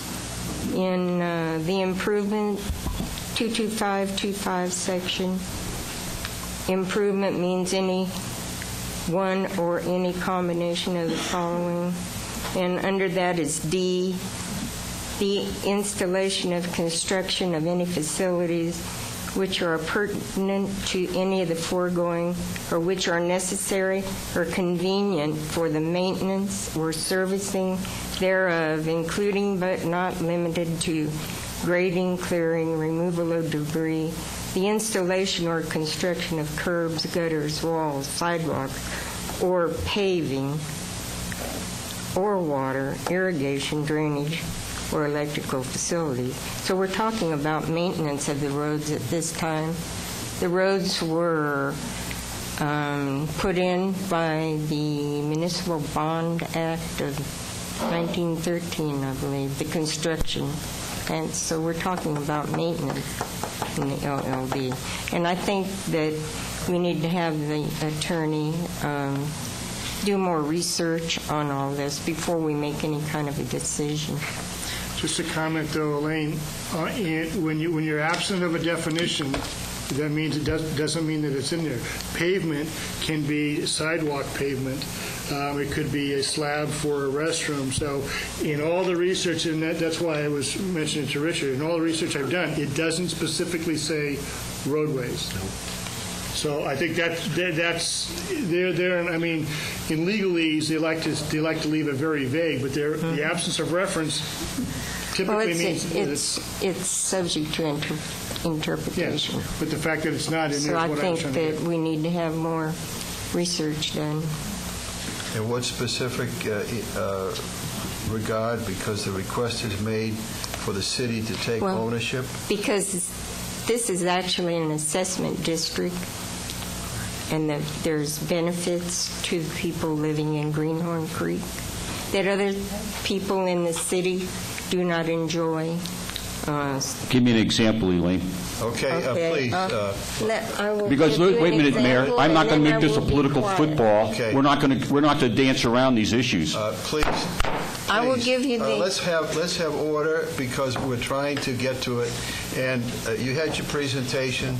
Now we have comments coming from the council members. Thank you. The residents of Greenhorn Creek enjoy the benefits from the LLD that include narrow streets, landscaping and trees along streets and sidewalks, walking trails, open space and wildlife corridors, views of Maloney's Bear Mountain, special lighting, special parking areas, wetland areas, and a golf course.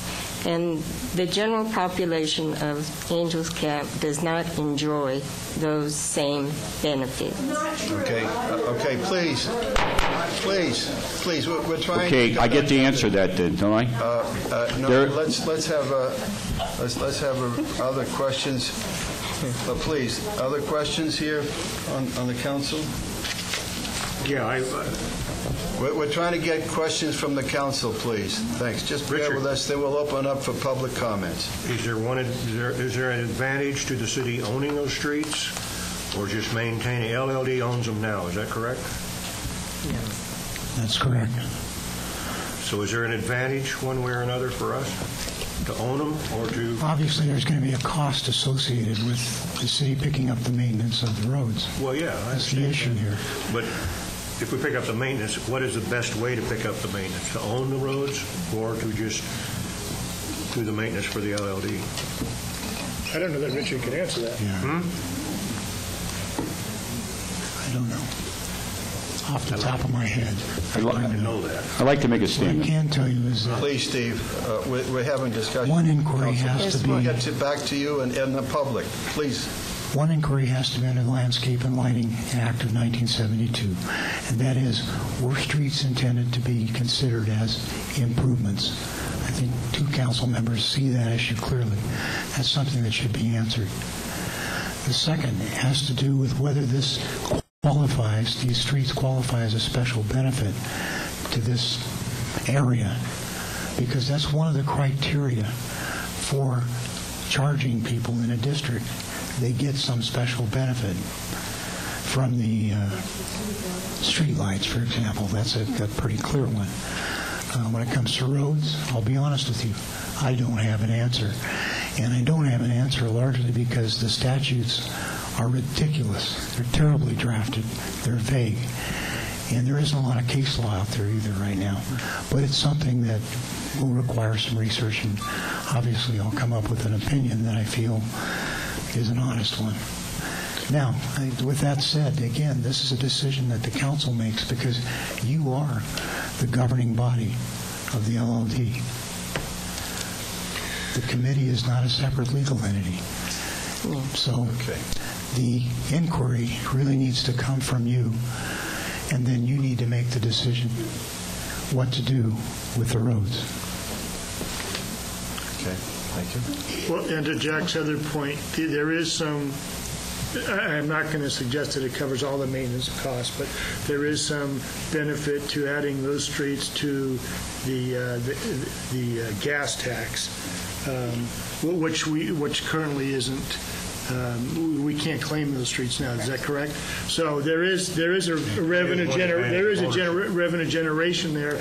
I can't speak to the degree of it, but Tim brought that up. You know, if you're looking at the ups and downs of this, that is something to consider when you're looking at the big picture. Okay, I have not spoken, but I'd like to take a look at the resolution of 2002, and I'm going to repeat something that's already been mentioned. That resolution was before the residents of this city to increase transient occupancy tax from 6% to 10%. It was passed with a 80% plus margin by the residents, and it was. Incidentally, county-wise, they have tried to increase transient occupancy tax and have been consistently defeated. County tot is at 6%. The city went to 10%, increase of 4%, and 3 items: fire, roads, and tourism. And each of them are benefiting this year in our budget $104,000.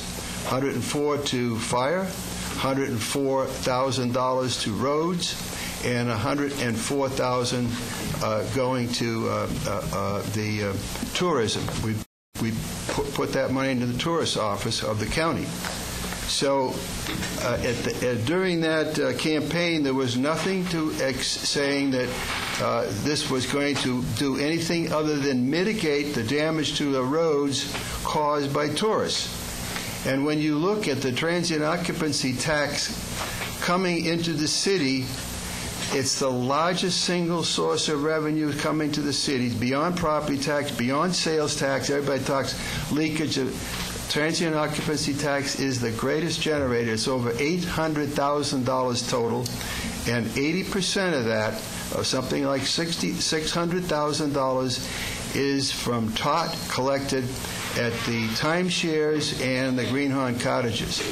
So here you have a major revenue coming forth from the LLD, people coming and going constantly to the timeshares, coming all through the community. They're impacting the streets, and it's very, very clear to me you have to recognize that it's about time with those kinds of numbers that the city say, okay, there's a contribution coming out of there. It's a majority of our transient occupancy tax, and we better do what Steve has commented, renegotiate the terms of the original arrangement, and either accept the ownership of the streets, including maintenance, or say, hey, we'll leave the streets in the LLD, but we'll contribute to maintaining them. And I think it's as simple and clear as that. It's a matter of fairness. And I don't have anything more to say. I mean, we can get off into legals and technicalities, and this group has the option and the opportunity to step forward and read the resolution, look at the facts, the numbers that are coming forward. And incidentally, I do not fault the city back in 1992 and 1993, 1994, thereabouts, refusing to take ownership of those roads because nothing was built in there. The city was I'll use the term, broke. They had no revenues to take on additional maintenance. But that has changed now. just like the city argued successfully with the county on getting back sales tax revenue, et cetera. So I think it's just a matter of fairness, and I personally think we should resolve this right now. I think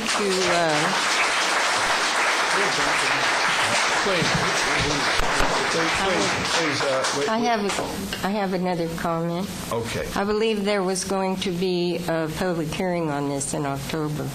Wasn't that what it was supposed to be? There was supposed to be, but it was changed after it didn't. Question. Let's have. There's not going to be a public hearing. I have a question for Richard. Wait a minute now. You said a public hearing in October?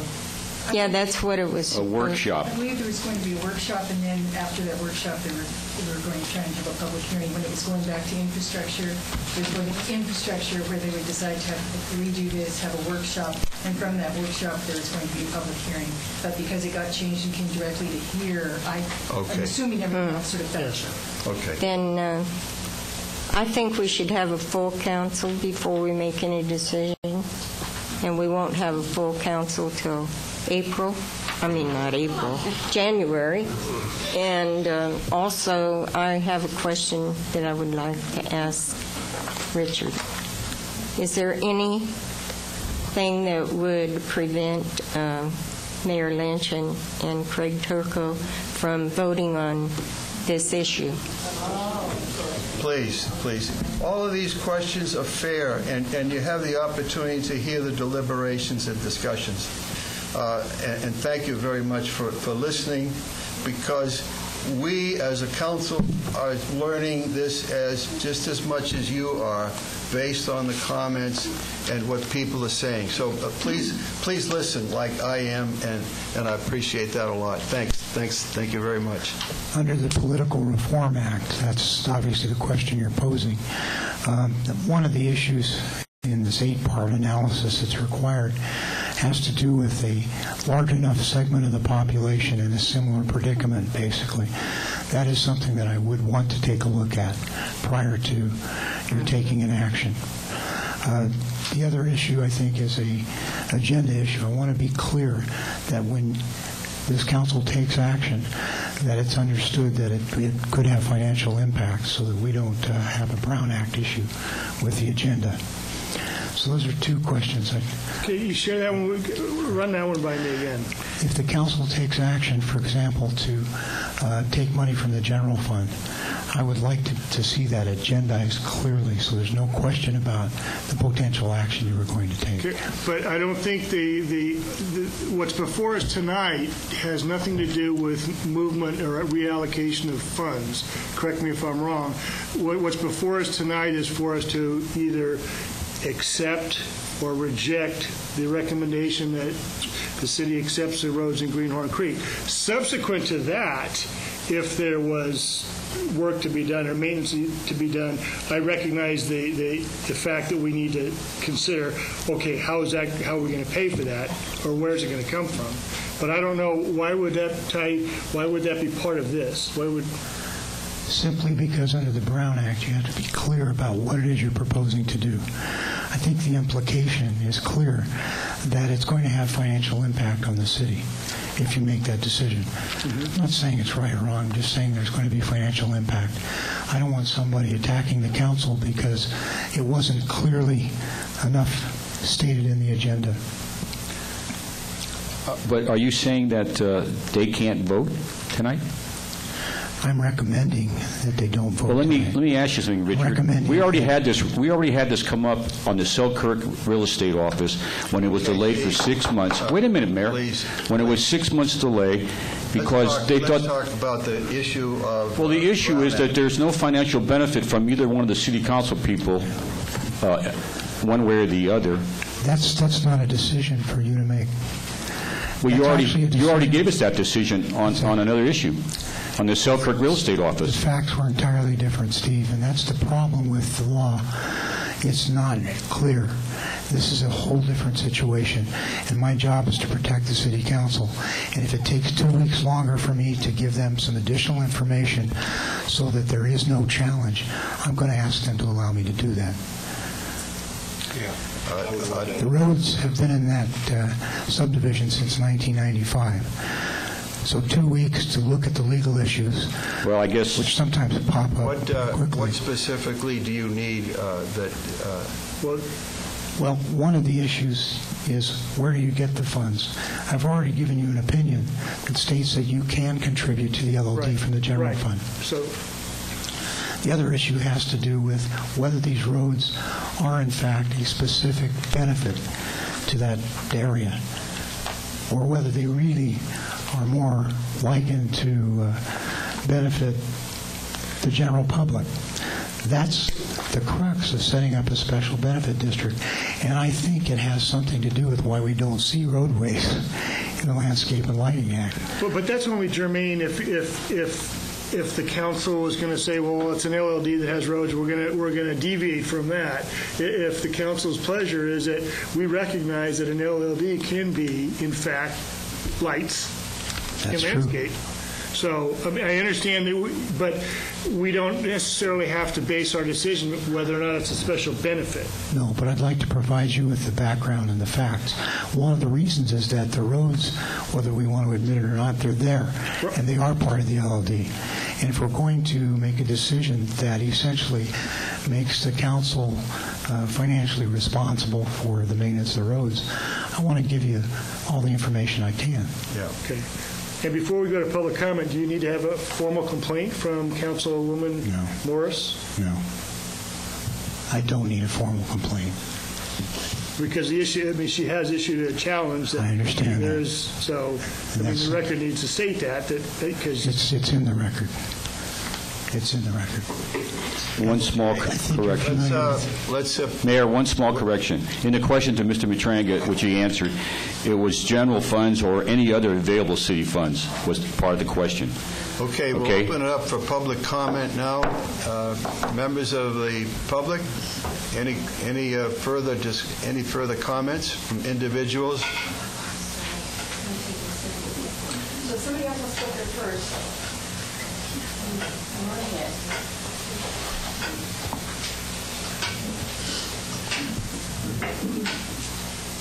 In the interest of time, I think we've had an excellent presentation by Mr. DeFew, and so I'd like to have public comments move right along because we do have a long agenda tonight.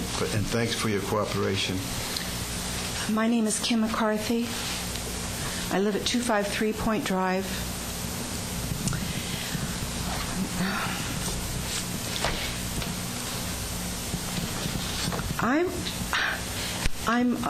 I really hope that this information ends up in the newspaper. Where are you, Steve? Because after living in this city for almost 9 years, I think it's a shame that Greenhorn Creek is so continually maligned as being the burr in the side of this city, when in fact we've done a whole lot to obviously support the city financially. We've given the city life, and we all, one way or the other, participate in our community. What I specifically want to address, though, in regards to knowing whether the general public is benefiting from our roads that are over there. It wasn't too long ago that there was an expert that the city hired to look at the amount of traffic that is using those roads, and that based on that they were going to open up the world so that people could shoot straight to Sonora. So it seems to me that you may already in your archives have some indication, other than the use of the TOT, that there are a lot of people using that area. And on any given day, you will see a lot of people come into our area because they like the fact that the streets are not a thoroughfare. They walk their dogs, they jog, they bike, because Gateway Park is so close that they need to use a restroom other than the one that's at the the T-box of 17. They use the one in Utica Park. And in the evening hours, especially during the summer, we have hordes of people, busloads of people that come walking through where it's clearly posted, please don't walk on these cart paths. And the reason for the cart path walking is that we don't all have sidewalks. So I can't believe that this city's management could possibly construe that Greenhorn hasn't been a benefit to every one of you in terms of your salaries and your futures for your children and for everyone else here. So I commend the council to take action and not wait for another person to come on board and vote, because if they're intelligent, they'll vote in favor of the roads being assumed by the city. Thank you. Another public comment. Any additional public comment? Bob Maneri, I'm on the subcommittee also. Richard, the way it's spelled out on this presentation of number 5 is all that's needed for the Brown Act, and I happen to know the Brown Act pretty well, so I don't think this is in violation of anything. It spells it out exactly the way it's supposed to be. Any additional public comment?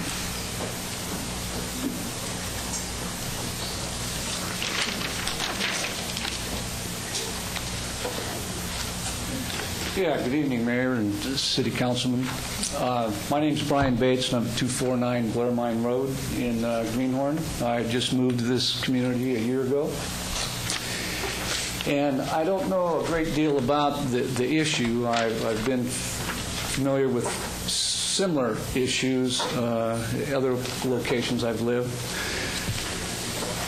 But one of the things that bothers me, or a couple things that bothered me tonight, and I'm not sure, I hopefully didn't misunderstand what was being said by the councilwoman or anybody on the council. But it sounds like there's a negativism about tourism being brought. It sounds like Greenhorn's at odds with tourism. I picked that up, or I felt that I picked that up. And also, what offended me, I suppose, if I understood it correctly, is all these benefits that I accrue by purchasing a home in a community within Angels Camp. I don't understand what the councilwoman was saying about the golf course, about New Maloney's Reservoir, or any of the kind. So I have a house that's on a street, much the same as the rest of you. I don't know that I've got the same benefit from someone that might be living in Angels Camp that lives at the end of a cul-de-sac that I wish that I had. That not a lot of traffic go by. So I'm going to get into this because you've raised my ire. So I'll be getting into this a little bit and hopefully come back with a more rational and articulate presentation. But I just wanted to suggest to you that I was a little disappointed in what I heard from the councilwoman tonight, in all due respect to her. Thank you. Any other?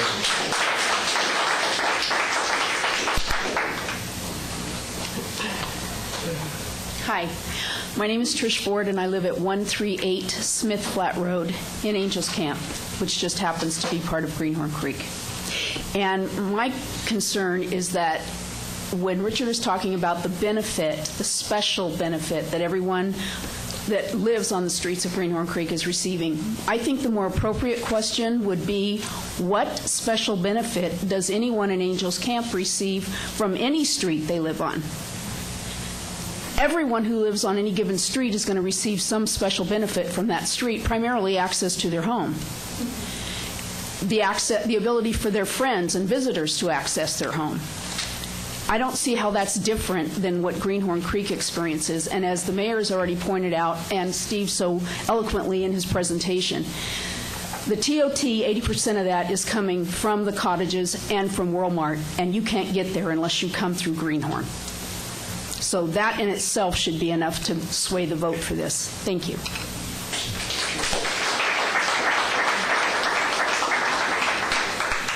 Any other public comment?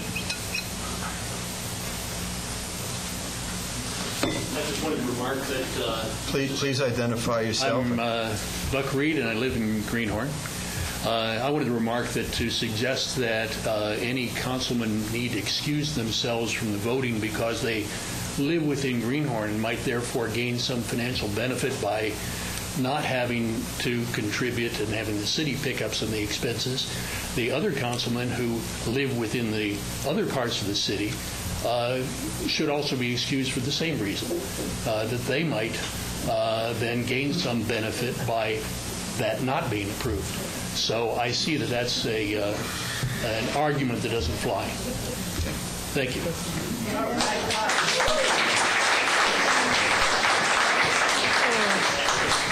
I hope you were listening very closely to that legal interpretation, Mr. Matranga. He's mumbling. Making notes. I already have some ideas. My name is Mike Kristoff. I live at 785 Tuolumne. Actually, not within Greenhorn Creek, but I do manage Greenhorn Creek. And just point of clarification, one, was brought up that the golf course was part of the LLD. That is incorrect. The golf course is privately owned.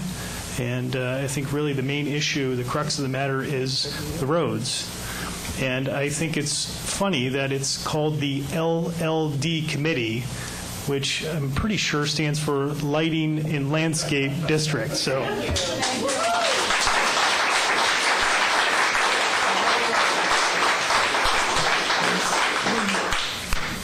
Any other public comment?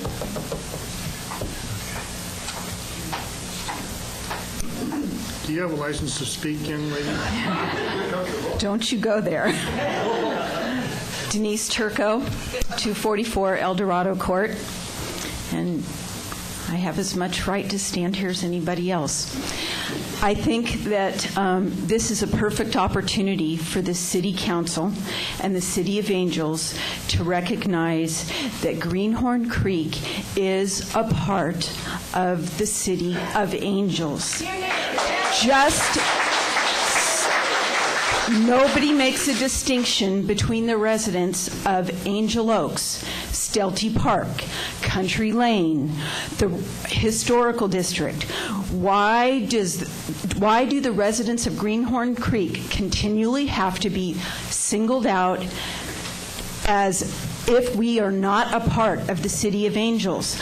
I live in Angels Camp. I happen to live in the Greenhorn Creek neighborhood. This issue before the council now provides the city the opportunity to let the rest of the world know that Greenhorn Creek is just another neighborhood within the City of Angels. Thank you.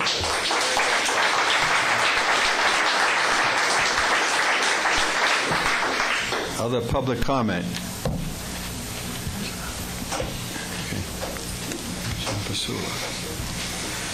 My name is Jim Pasula. I live in Greenhorn Creek, and I'd like to second what Denise just said.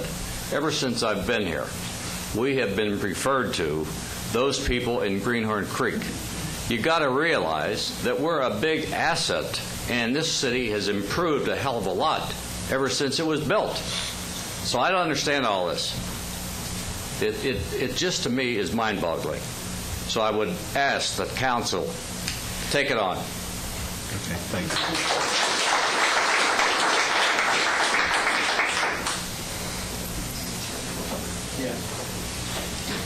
Rick Downey, 817 Smith Flat Road. When I bought into Greenhorn Creek, I was buying into Angels Camp. I also knew what the requirements were to buy into Greenhorn Creek. I knew I had an assessment. I knew I had a bond. However, in this day of fairness that seems to get thrown at our face day in and day out, it would seem to me the city has made quite a windfall from the Greenhorn Creek community. And I hope the decisions here or the comments we've heard from the council are based totally on financial reasons and not some sort of political reasons. Because financially, the city should be looking for a way to include Greenhorn Creek into Angels Camp. If it's going to cost the city money to maintain and take over the roads, then we should be looking for a solution. Is there a twilight clause to the LLD? That's a decision we can make so it doesn't have a great impact on the city right away? Do we phase it in 3 years? Do we eliminate so much of it? Does the city contribute to the cost of maintaining those roads?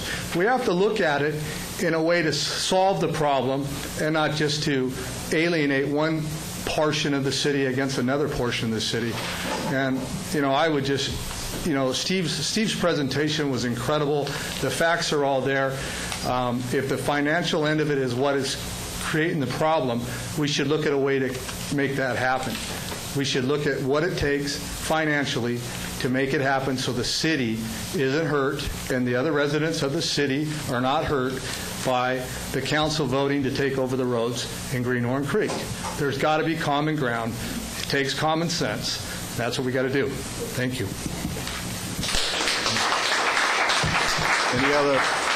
Any other comments?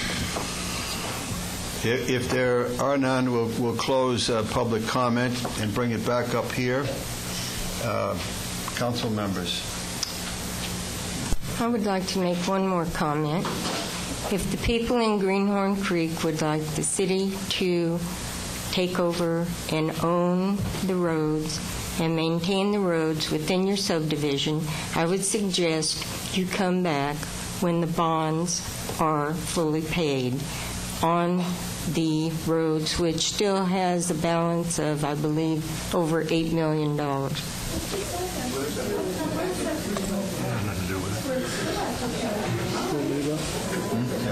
Anything else? Just a couple things. I want to make sure everybody understands what Mr. DeFew's presentation did. There wasn't any reduction of the bonds. That responsibility still falls on those folks out there. He didn't say that they were going to take away the $300 per year for LLD. That wasn't the issue. So I'm not certain where the whole bond issue comes in. But I think Rick Downing put it very well. When you come across something and you're using logic and reason, you got to do the right thing.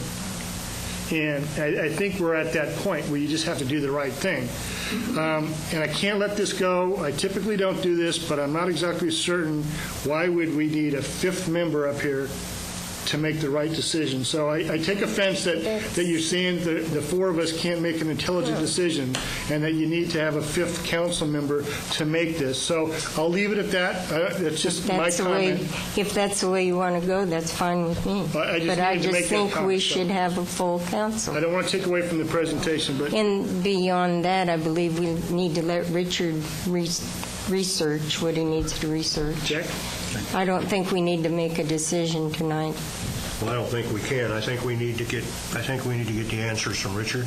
I don't want to make a decision tonight until I hear what you have to say about. I can give you a little guidance right now. Would I be able to speak, Mr. Mayor? Check. He's asking, can he speak? Yeah. What did you say? Go ahead, please. What I'd like to see first is the agenda item stating as follows: consideration of assuming financial responsibility or contribution to the cost of maintenance of the roadways in the Greenhorn Creek development. That is clear in my mind under the Brown Act. There's no question about it. That removes any question about vagaries. Number two, I don't like giving conflict of interest advice shooting from the hip because, as Jack knows, it's a very complex area of the law.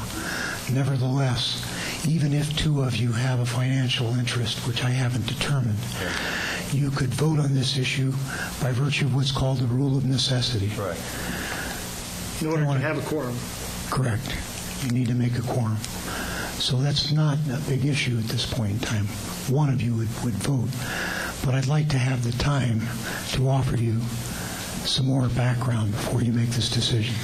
So I'd like to see the agenda item changed or modified so there's no question about what you're going to vote on, number one. Number two, we can put the conflict of interest matter to bed. And number three, I can give you some at least background on roadways and LLDs and your responsibilities as a council and your rights, whether it falls under TOT or revenue sharing or just whatever you might find for authority under the Streets and Highways Code as the governing body. of the LLD. Can you do that by the next council meeting? Yes. That's what I would make a motion. I'll make a motion. We continue this item until the first council meeting in October. And specifically to cover, I'd like to have those three items carefully mentioned so that everyone in the public knows exactly what's going to come back. We have a motion, and to respond to that, could you read that, Mary? The first item is to modify... We haven't had a second yet, but let's get the motion. I'll second. Okay. Now you have a second. Okay. Now we have a second. Let's read it very carefully. The first motion, the first item is to modify the agenda item to read... Can you all hear her? No. We can't hear you, Mary. There's a large group there. Put it right close to you, please. Okay, the first item was to modify the agenda... You hear her now? Yes. Okay. To read consideration of assuming... I've got to read this right in here. Financial responsibility and contribution of the loss of maintenance of the roadway in the Greenhorn Creek development. The second item, he's looking at conflict of interest.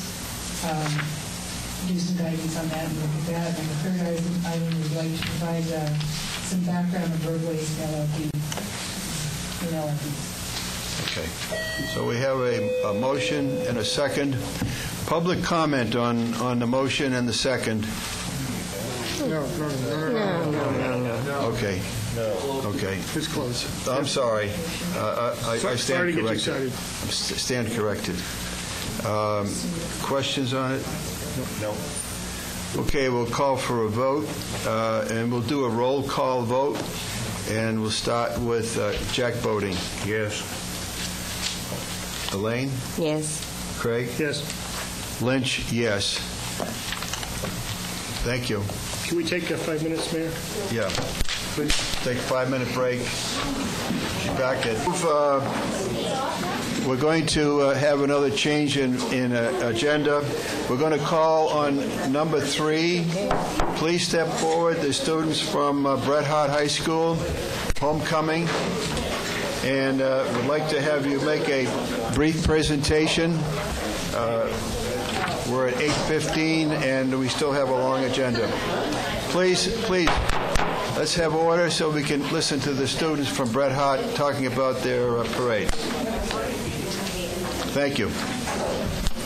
My name is Travis Bardsley, and this is Rachel Warner, and we're from Bret Harte Leadership, and we're just here for our annual parade, homecoming parade, which is, the date is set for October 2nd with a contingency plan of October 16th.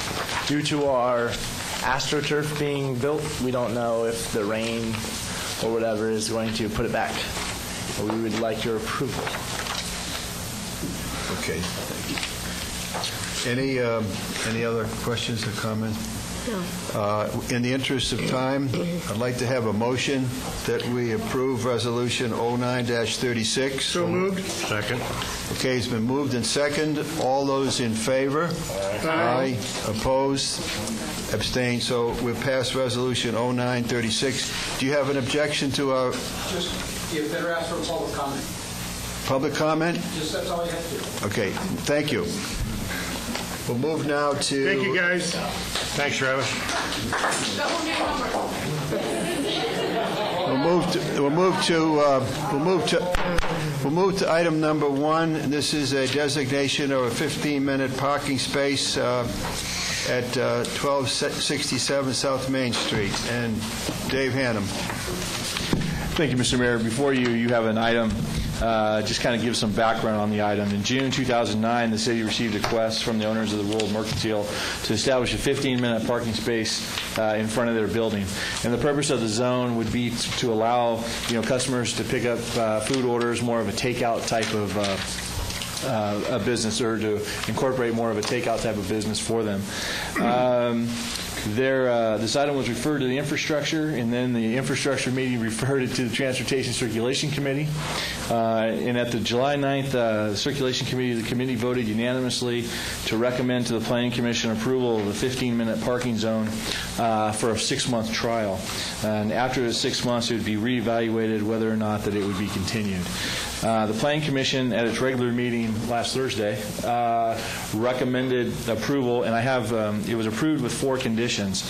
And what I want to do is pass out because of the quickness. We wanted to work with the World Mercantile. They've been here. They've had this request almost 4 months ago, and to expedite it, we felt that this issue needed to come to the next council meeting. So the Planning Commission drafted 4 conditions that were approved by the Planning Commission, and I'll give you those right now. Well, how come we're just now getting them now, though? What's that? Why are we just now getting them now? Because you had the item, but the commission had not made any decisions until Thursday. So I just brought them to the meeting. They weren't included in the packet because the packets they'd gone out by that point. Because I was going to ask you, because I haven't seen the draft minutes from the Planning Commission. I don't know who voted for it, who stood up for it, who stood up against it. I can answer. I'll answer all those questions, but I just want to pass out the conditions that were approved by the commission.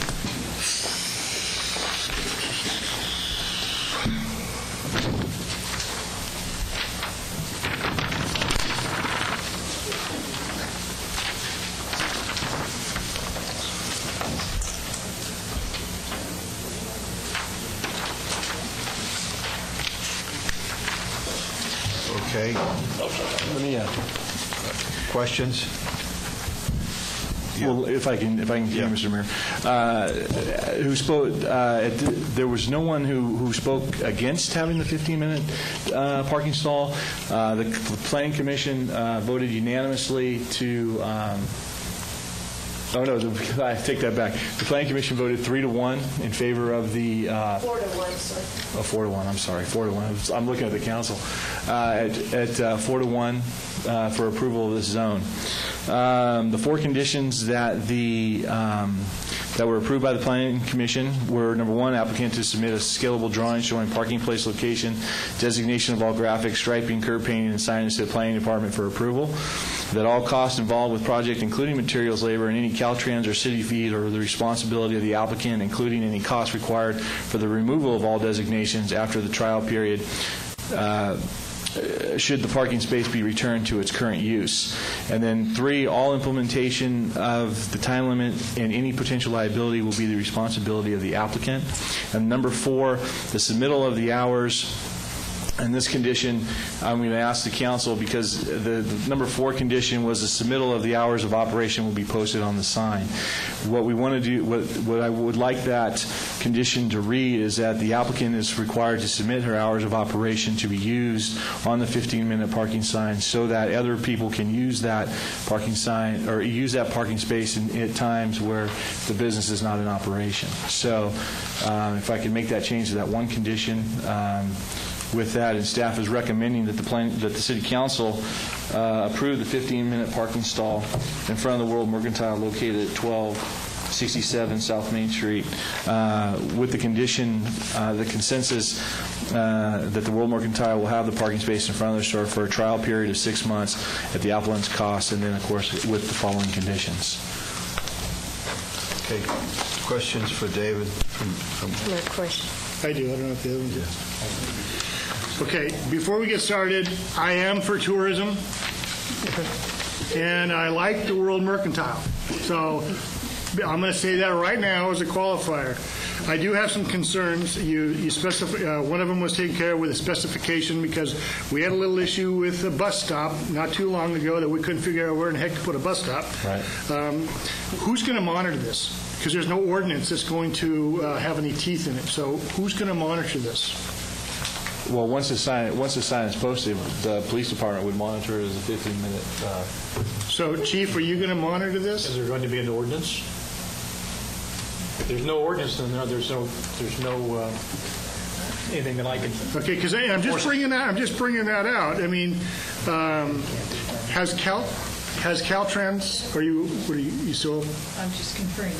Richard says he thinks we might be able to do it by resolution, but something would have to be in writing. too. Okay. Caltrans, do they have to weigh in on this at all? At this point, we haven't heard any response from Caltrans. Have we asked them, though? We have asked. We will be asking them. To this point, we have had contact with them, but we don't have anything in writing from them saying no or yes. And here's my dilemma, and I'm going to read right out of what you've said here. The purpose of the 15-minute time zone is to allow customers to pick up food items that have been ordered. So those are already customers. They're not 15-minute tourists that come in, use a spot, and then leave town. So they're already here. So I have a little bit of a concern or dilemma about what about the other eateries? What if they want to come to the council and say, I'd like my two 15-minute spots? You got the Mercantile, Cruzco's, Pickle Barrel, Sue's Cafe, so that's 8 spots. Then if you say, well, what if I order some from Turner's, from the Perfect Niche, Firefall, Frame Shop, or Stories and Stones? I just want to go in and get my order. So now you've sucked up 18 spots. Well, it's only 1 spot, and they're because I thought they were asking for 2. No, they're asking for 1. Okay, so take that down to 9. Yeah. I'll split the difference with you. Okay. So we get that to 9. And then here's the other thing that bothers me a little bit. There's a long history of merchants and their employees parking on Main Street, which takes up valuable parking for visitors, tourists, and residents. So if we don't have the merchants and the folks that are employed there parked there, then do we then not have to worry about setting a precedent for 15-minute parking? Because do you know the length of the block is only 510 feet long on one side and 518 on the other, which means you have a maximum of 200 feet to walk from any place to any location down there. So I'm concerned about setting a precedent. And again, it's nothing against the Mercantile, but and if it's for tourists, then it's for tourists. It's for our locals. Okay, I'm for the tourists. If the locals want to come in and purchase products from any of these stores, that's great. They're already here. They're my bread and butter for the week. Okay, let me finish. Let me finish. I'd like them to park and walk around so that this establishment and this establishment and this one gets the benefit of them walking up and down, not shooting in there, taking up a potential tourist spot, and then going in and out. So I have some real issues with that. I don't know what happened in the infrastructure committee meeting. I know that the chairman for the planning commission has some concerns similar to mine. But what do you do about precedent setting if everybody else wants to have a spot? Well, I mean that could be an issue. I think as part of the circulation committee, we're working on as part of our priorities that we'll be bringing in front of you at the next meeting of updating the parking study into the downtown. So. That's why the Transportation Circulation Committee put a 6-month period on it to see what it would do for that, and that's what the Planning Commission recommended as well. So, if you need it in the form of a resolution, I'll have a resolution back to you at your next meeting. No, I wasn't for that, but I'll rest my comments with the right to rebut at a later time. Okay. We've got a resolution. Well, you don't have an official ordinance. Right.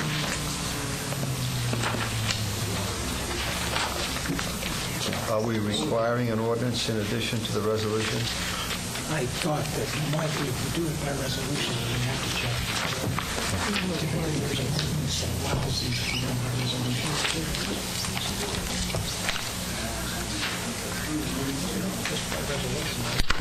What would the resolution say? It's okay to allow short-term parking in the City of Angels?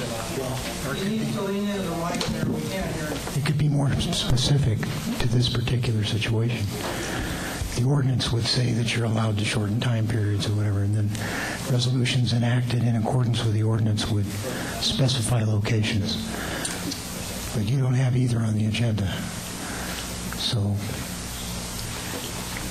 does that mean that we have to therefore write that ordinance and then come back? The resolution. I'm talking about an ordinance that would supplement, be citable in the resolution. In other words, is that correct? Yes. In other words, here's a sign, 15 minutes per ordinance, blah, blah, blah. I think that's what you're saying we need. Question, could we still go ahead and say, consider this and approve it, subject to the confirmation, or it's best to do both at the same time? Your experience, sir. Best to do both at the same time. Okay. I'd like to make a motion that we continue. Public comment. Okay. Public comments. Steve DeFew, 576 Sasa. Dave, don't you think that the other people are going to want to take advantage of this? The other merchants? Well, I mean, let's use some common sense. Why wouldn't they not? Well, I'm not saying they wouldn't, Steve. All I'm saying is that yes, it would be a precedent. It would be a precedent-setting type of issue. And so, okay, let me finish. And that's one of the reasons why this is a special situation in terms of allowing it for the time frame that we're in, so that at least we have an idea of what it would do as part of the rest of the downtown. Both the commission and the transportation committee recommended a time trial to see what it would do as part of parking in the downtown. So I think when we'll bring this back, and with the trial period, and it will stipulate what it needs to be in there. So would it be precedent setting? Probably will. There'll be other companies that will want to take advantage of that. And is that the policy of the city council? Well, that's something that they're going to have to decide. I mean, I'm in favor of letting them do it for a trial period to see what it does to the city or to the downtown parking, and we'll just make sure so that we follow all the rules and regulations to make that happen. Well, I just want to play the devil's advocate here. When we have recognized almost yearly that we don't have enough parking downtown to complement and compete with Murphy's, and then we're going to compound it with this problem. And when you talk about who's going to enforce it, I think the chief would agree that if we just get people not to pass on double lines would be an improvement. And what is going to make somebody pull into there and this lady comes out and says you can't park there, and they're going to get the same kind of mentality reaction that you get the people that are passing on double lines. And since we have a problem with parking downtown and you're going to take away some parking, I think you're looking at a hornet's nest. It's not taking away parking. Parking for the rest. For a potential. Yeah. Nobody can use it if it's got to be used for the pickup and delivery, or else you can't use it, right? Well, it's a 15-minute parking stall. The intent of the stall would be to help the World Mercantile serve their clientele that they are requesting to serve. Would other people be allowed to use it? Of course, other people would be allowed to use it. However, we would hope that people would honor the sign based on what the sign says. We all know that's probably there's going to be issues on certain times of the day that they're not. They're going to come. They're going to park. They're going to be there for 4 hours and do what they need to do. And so that's why when the Mercantile brought this request, that's why we knew that, yes, we knew this would probably be a precedent-setting event. We wanted and that's why both the Planning Commission and the Transportation Circulation Committee wanted to do it for a trial period. So in terms of parking, we'll have the parking issue. That's one of our, in terms of the Transportation Circulation Committee, which we'll be bringing to you at our next meeting, the priority for that. The downtown parking is a major issue, and it's going to be a major issue for the Branding Committee. It's going to be a major issue for potential businesses and homeowners that live in and around the area as the city grows.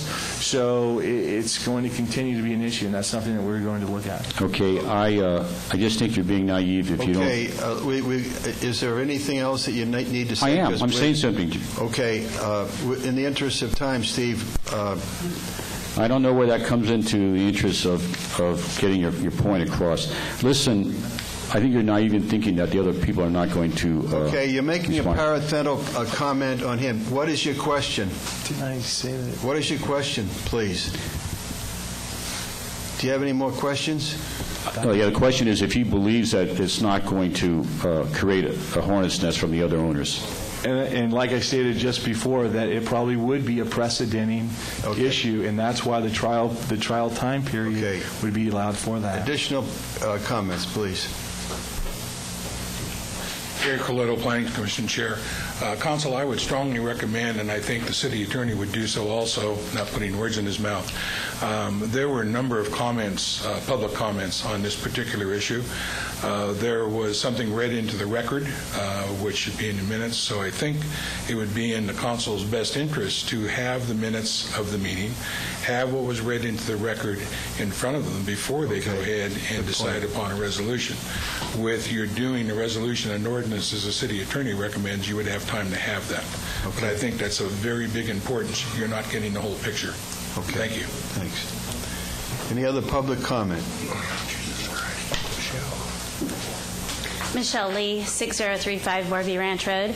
I'd just like to say that the transportation and circulation should look at what type of percentage the whole downtown could use for 15-minute parking. Hence, that would alleviate some of the business owners parking in the spaces out in front of their shops, which would help our tourists to be able to come in and visit shops, as well as our locals to be able to come in and do exactly what Mr. Hannum is saying, to spend 15, 30-minute parking to be able to visit a couple of shops and get their lunch and their jeans at Turner's at the same time, and have more than one available for these residents and tourists. I think it is very beneficial with the parking lot next to the thrift store, as well as the Raspberry parking lot. And I do know for a fact that the World Mercantile owners and workers park in the back on Raspberry. They do not park on the street. Thank you. Any other public comment? Bob Maneri, 312 Catawba. Dale, isn't this all in the vehicle code? You don't actually need an ordinance? Isn't it green, 15 minutes, blue, handicap, red, no parking, yellow, commercial? Curbs are painted, that's correct. Right. So you don't need an ordinance that spells out this little space. You do. To enforce them, you do. Forcing it? To enforce. To enforcing it, you don't need to enforce it. If it's painted green, that means 15-minute parking. Okay. In the vehicle code. Thank you. Comment? I'm Buck Reed, and I live at Triple O Drive in Greenhorn Creek, and I was thinking about it in terms of benefiting businesses. You have a movie theater where people park for 3 hours in a particular spot. It seems to me that the issue is not somebody who stops for 15 minutes to pick up a meal or something from the restaurant, but it's rather situations where other businesses have people parking for great lengths of time. And it would appear to me that this is one of those issues where we're trying to encourage businesses to succeed downtown, and I think it definitely should have its opportunity to be tested and for a trial period to benefit this business. That's my main point. Thank you. Okay, thank you. Any other comments?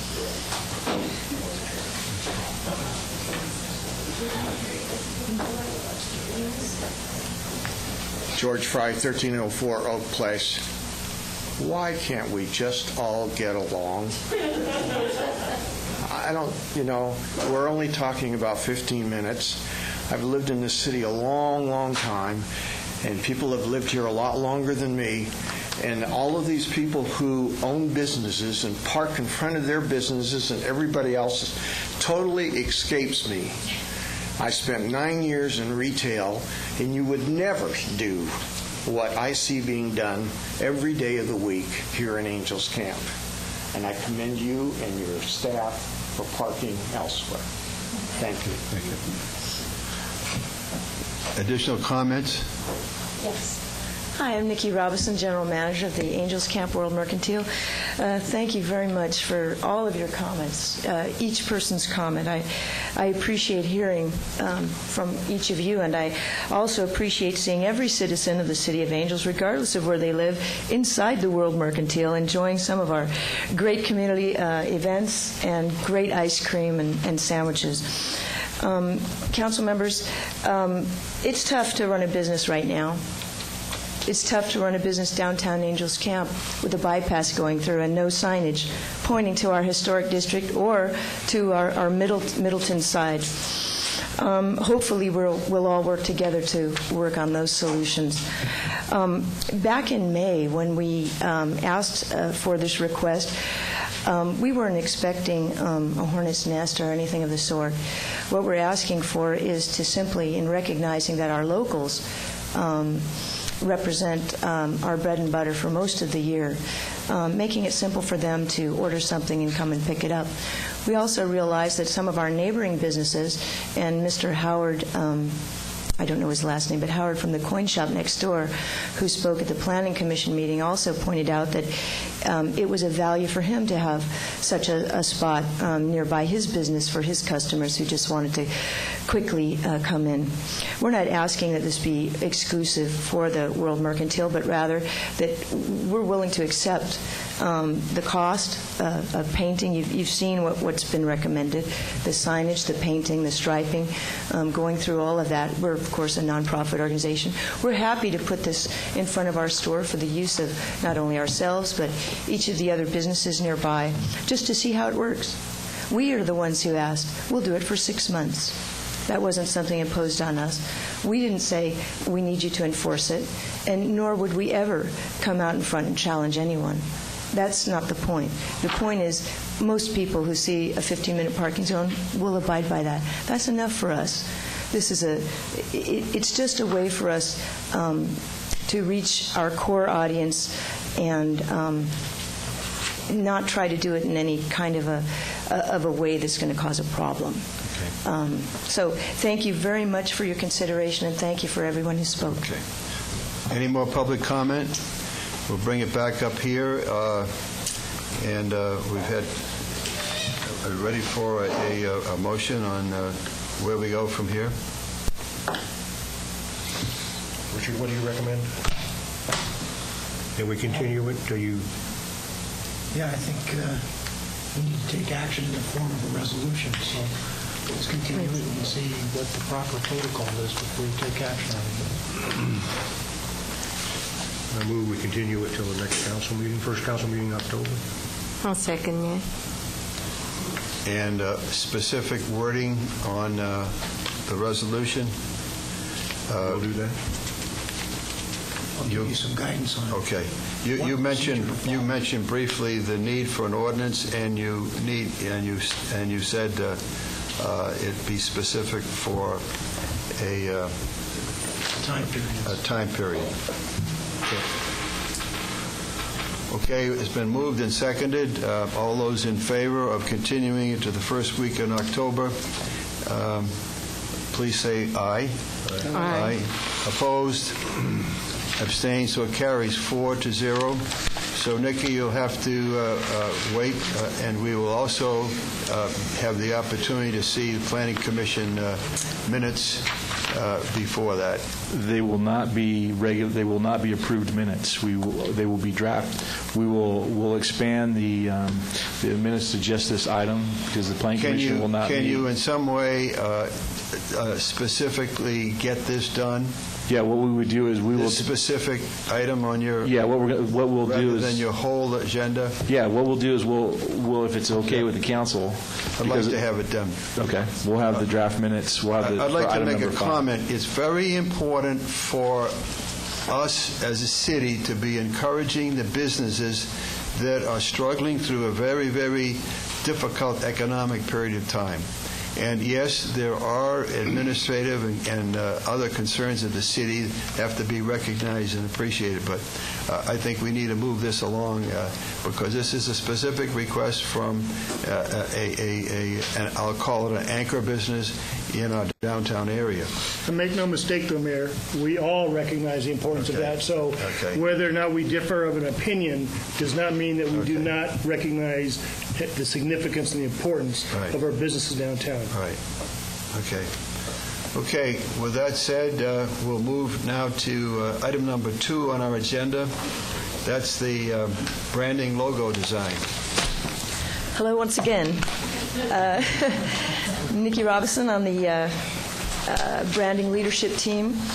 And it's really an honor to be here in front of you all this evening. By way of background, you'll remember that last September Roger Brooks from Destination Development presented the branding, marketing, and development action plan for the City of Angels Camp, which you officially adopted, the council that is, last October. In that plan were recommendations for a new logo, tagline, and mascot. The city subsequently received a Community Development Block Grant, CBDG grant, to finalize these components to flow into full usage. As part of that grant, Pixel Soup Creative of Seattle, Washington, received a contract to prepare revisions to our style manual. Your branding leadership team has been working for many months now with Shanda Tozy of Pixel Soup and has been through a number of revisions to the logo and mascot, which, of course, most of you have seen. We're here this evening now to seek council approval for these exciting key components to our seminal marketing plan for Angels Camp. I'd like to now introduce Shanda Tozy to make that presentation. Shanda?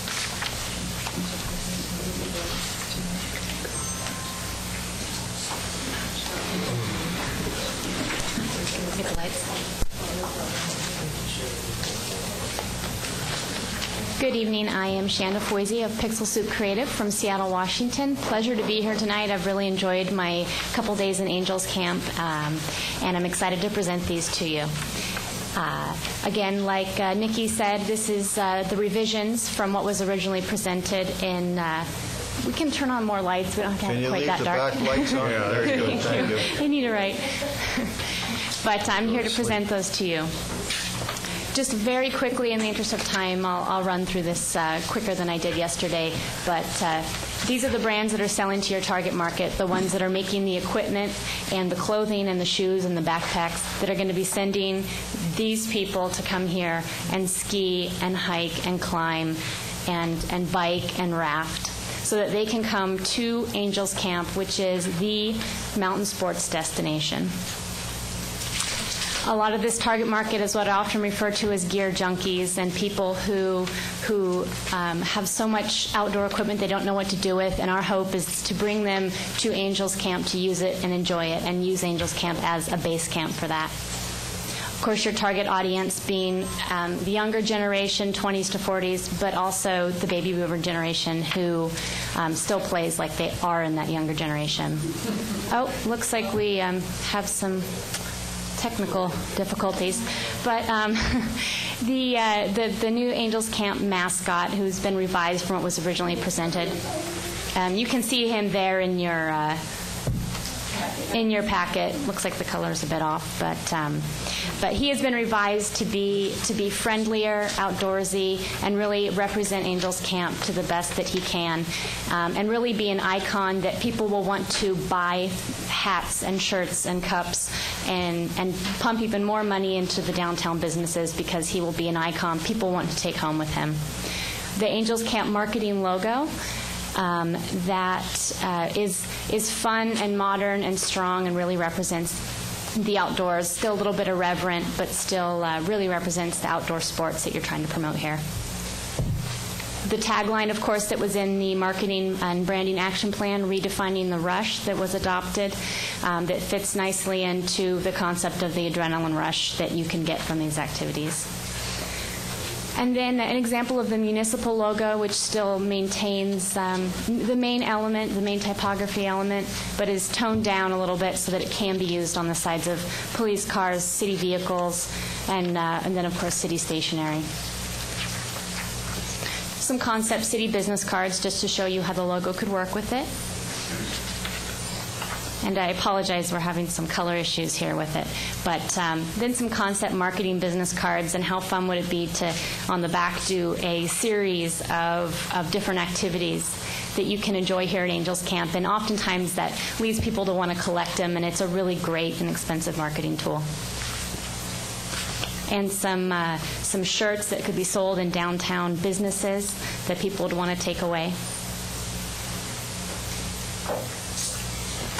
Concept sub-logo, how it can be rolled through and carried out through other aspects of the community, including the business association and the museum. And I do apologize, that frog is not looking the way it's supposed to. But at this point, I can gladly go back through any of those if you'd like. I'd like to ask if you have any questions. I think so.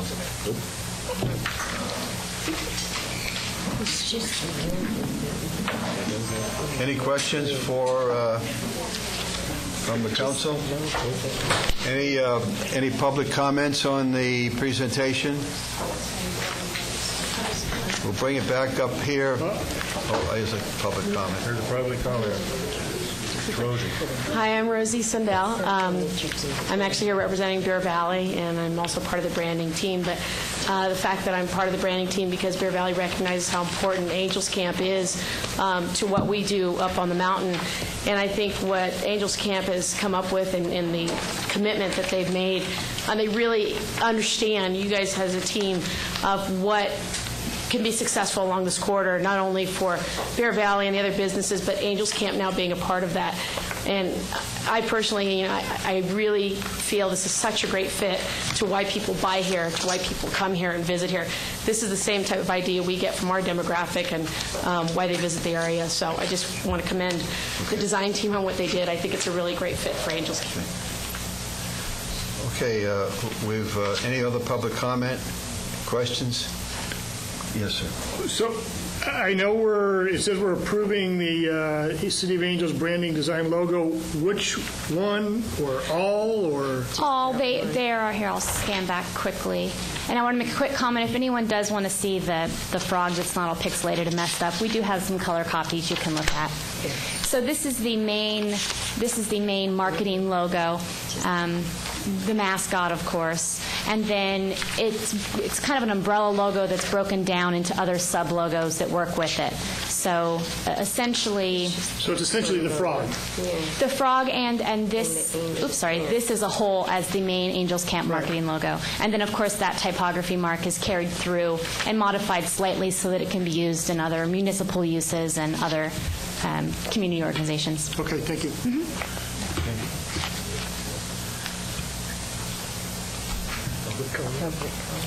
Public comment?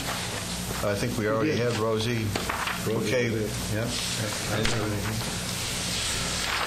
I'd like to have a motion then that we approve the branding design logo. So moved. Have a second? I'll second. Okay, it's been moved and seconded. All those in favor, please say by aye. Aye. Opposed? Abstained? It passes 4-0. Thank you. Thank you very much. And just as a side note, now that it is approved, I'll move on with getting together the rest of the style guide, and you guys should have a draft of that within 30 days. Yeah. Item number 4 on our agenda is the Chamber of Commerce Frogtoberfest Parade. Diane Gray. Hi, everyone. Thank you. I'm Diane Gray from the Calaveras County Chamber of Commerce. And back on. As you know, every couple of years we have the Painted Frogs of Calaveras auction, and we've had a group of frogs that have been out on display publicly for over a year. We're planning a big Frogtoberfest painted frog auction on October 30th, and we'd like to kick it off and build some excitement by having a Frogtoberfest parade through downtown Angels Camp on Saturday, October 17th. And this would be during the sidewalk sale, which is going to be in downtown Angels Camp at the same time. I've already worked with Chief Mendenhall on the traffic plan. He seems to be just fine with it. We talked with Mary, worked on the application and the paperwork, and so we'd like to go ahead. And we'd like your approval for the resolution that Mary has drafted. Okay. Public comment? Questions?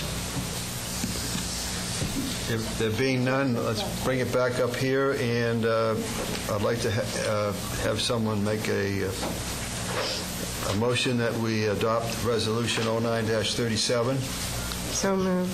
I'll second it. Okay, it's been moved and seconded. All those in favor of Resolution 09-37, approving the Frogtoberfest Parade permit application. All those in favor say aye. Aye. Opposed? Abstained. So that carries 4-0. So you're done. That's Thank you. Approved. And Craig, I Thanks. wanted to let you know that the county came through. I know you're anxious to hear that. So with what? $2,000. Thank you very much. That was part of the deal. I know, and I just found out Thank you very much. I want to let you know as soon as I got it. Thanks. Item number 6, wastewater treatment plant improvement project phase 3. Gary Gio, this is a major stimulus item and funding application. What is the status? Any new words? Well, in your package, you have a draft copy of the facility plan approval and the preliminary finance estimate. The last legal opinion hopefully was sent to them today, so they have said hopefully by the end of this week, beginning of next week, we will have the final copies of the final agreement, which will mean the city will have a $3,086,000 grant and about $286,000 loan. So we're like at a 99.9% level right now. 1%. There's 5 signatures that have to be done at the state level for the same. So I put this in your packet just so you're aware of it, because it's probably going to come in before the next council meeting. And before we can start the construction on the wastewater plant, the city has to execute the PFC, the preliminary finance. We have to get that in hand before we can start construction. Otherwise, we jeopardize this time. So I put it in your packet, so you'll see it. When the final one does come to the city, there will be a couple changes with regards to dates in here. And it's in kind of the email that Bridget Chase sent. One is the start of construction and made it October 15th. The second is the Prop 218 process, which is the next item on your agenda, has to be completed by November 7th, which are both easily doable items already on the wastewater. And I talked to Rich about the time frame for Prop 218.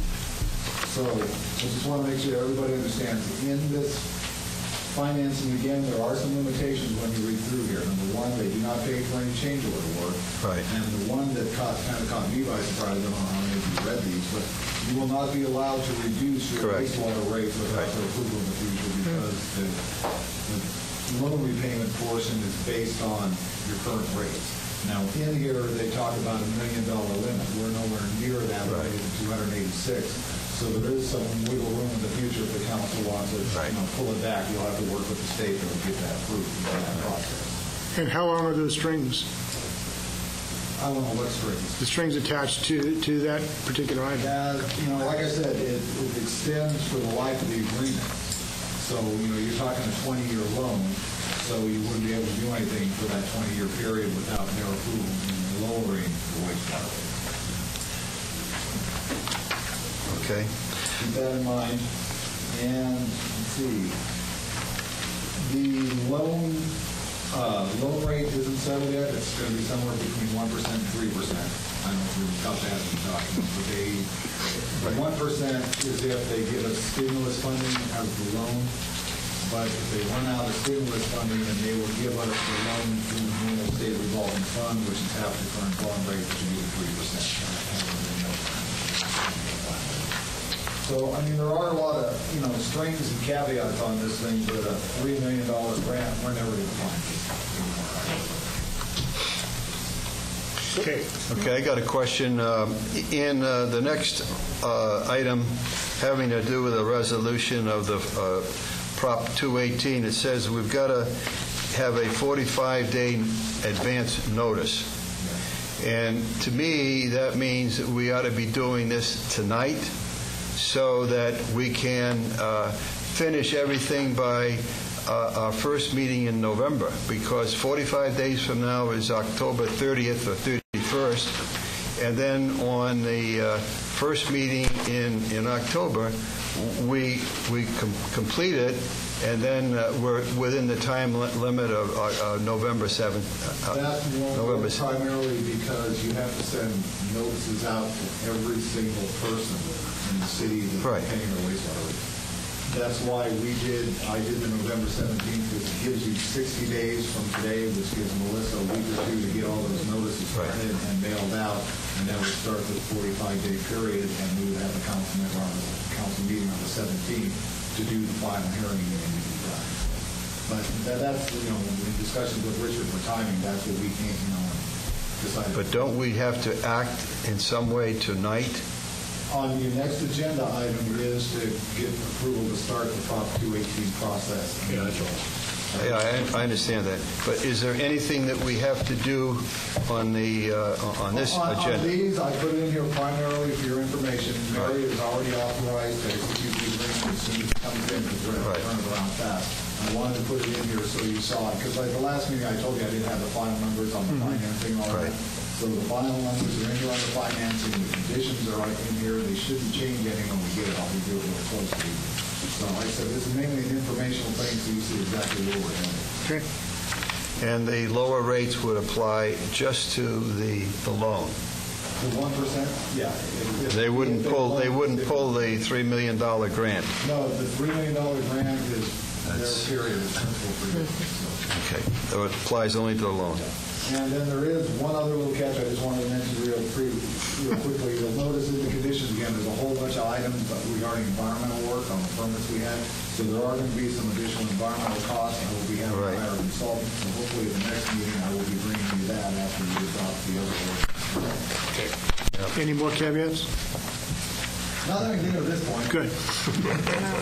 Okay, we don't have to, under item number 6, it says possible action.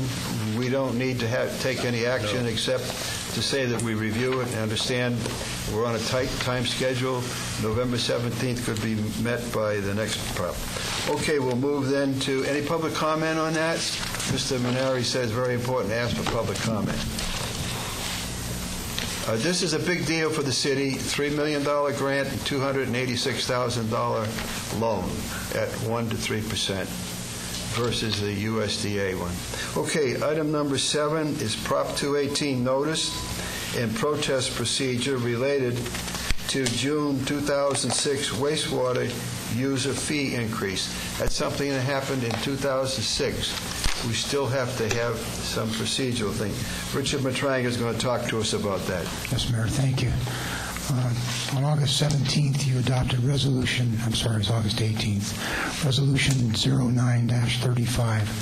This resolution sets forth procedures for notice and protest of folks that are paying these rates.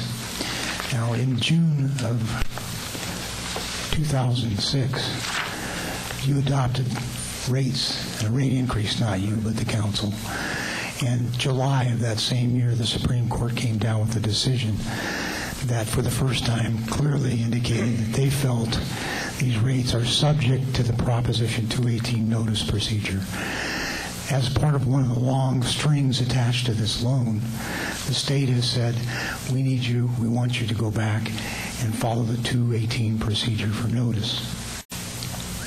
Essentially what you're doing is asking your ratepayers to ratify the June 06 increase. That's going to be implemented soon because it sounds like now the grant may be on its way. So in order to expedite, we're going to be prepared to get the notices out to users and owners. So what I'm asking you to do is authorize and direct staff to implement this procedure. I also suggested in the earlier staff report in August that the council consider having a workshop so that you can explain to the folks what this is about. It's pretty confusing. Haven't we already done that previously? I don't believe you had a workshop on the 218. No, but I mean I'm talking about the resolution. Yes, you adopted the resolution that sets forth procedures anytime you want to ratify rates. All you're doing is saying now is the time to start because the clock is ticking. Even though we have not really officially received the monies, we've got to start it. Otherwise, we'll miss the November 17th date. Anytime you consider raising rates, you will utilize this resolution. Right. Yeah. Public comments and questions. There being none, we'll bring it back up here. I think all we're doing is, we've already said we want to do this, and we're saying now is the day. Do we need a motion? Yes. I'll make a motion that we direct staff to complete a notice and test procedure for the June 2006 wastewater user fee. Okay. You have a second? Second. Okay, it's moved and second. All those in favor, please say aye. Aye. Aye. Opposed? Abstained. So that carries 4-0.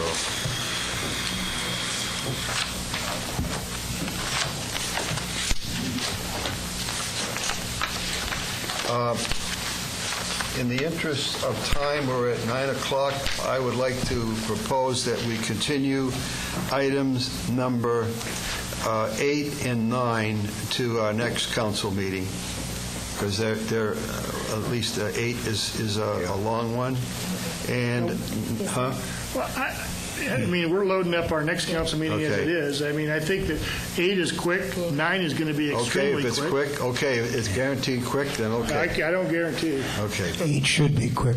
No. Okay. It's all been discussed in the... All right. You held your public hearing This is already. just a public hearing. Okay, well, let's do that. Thank you very much, Council Member.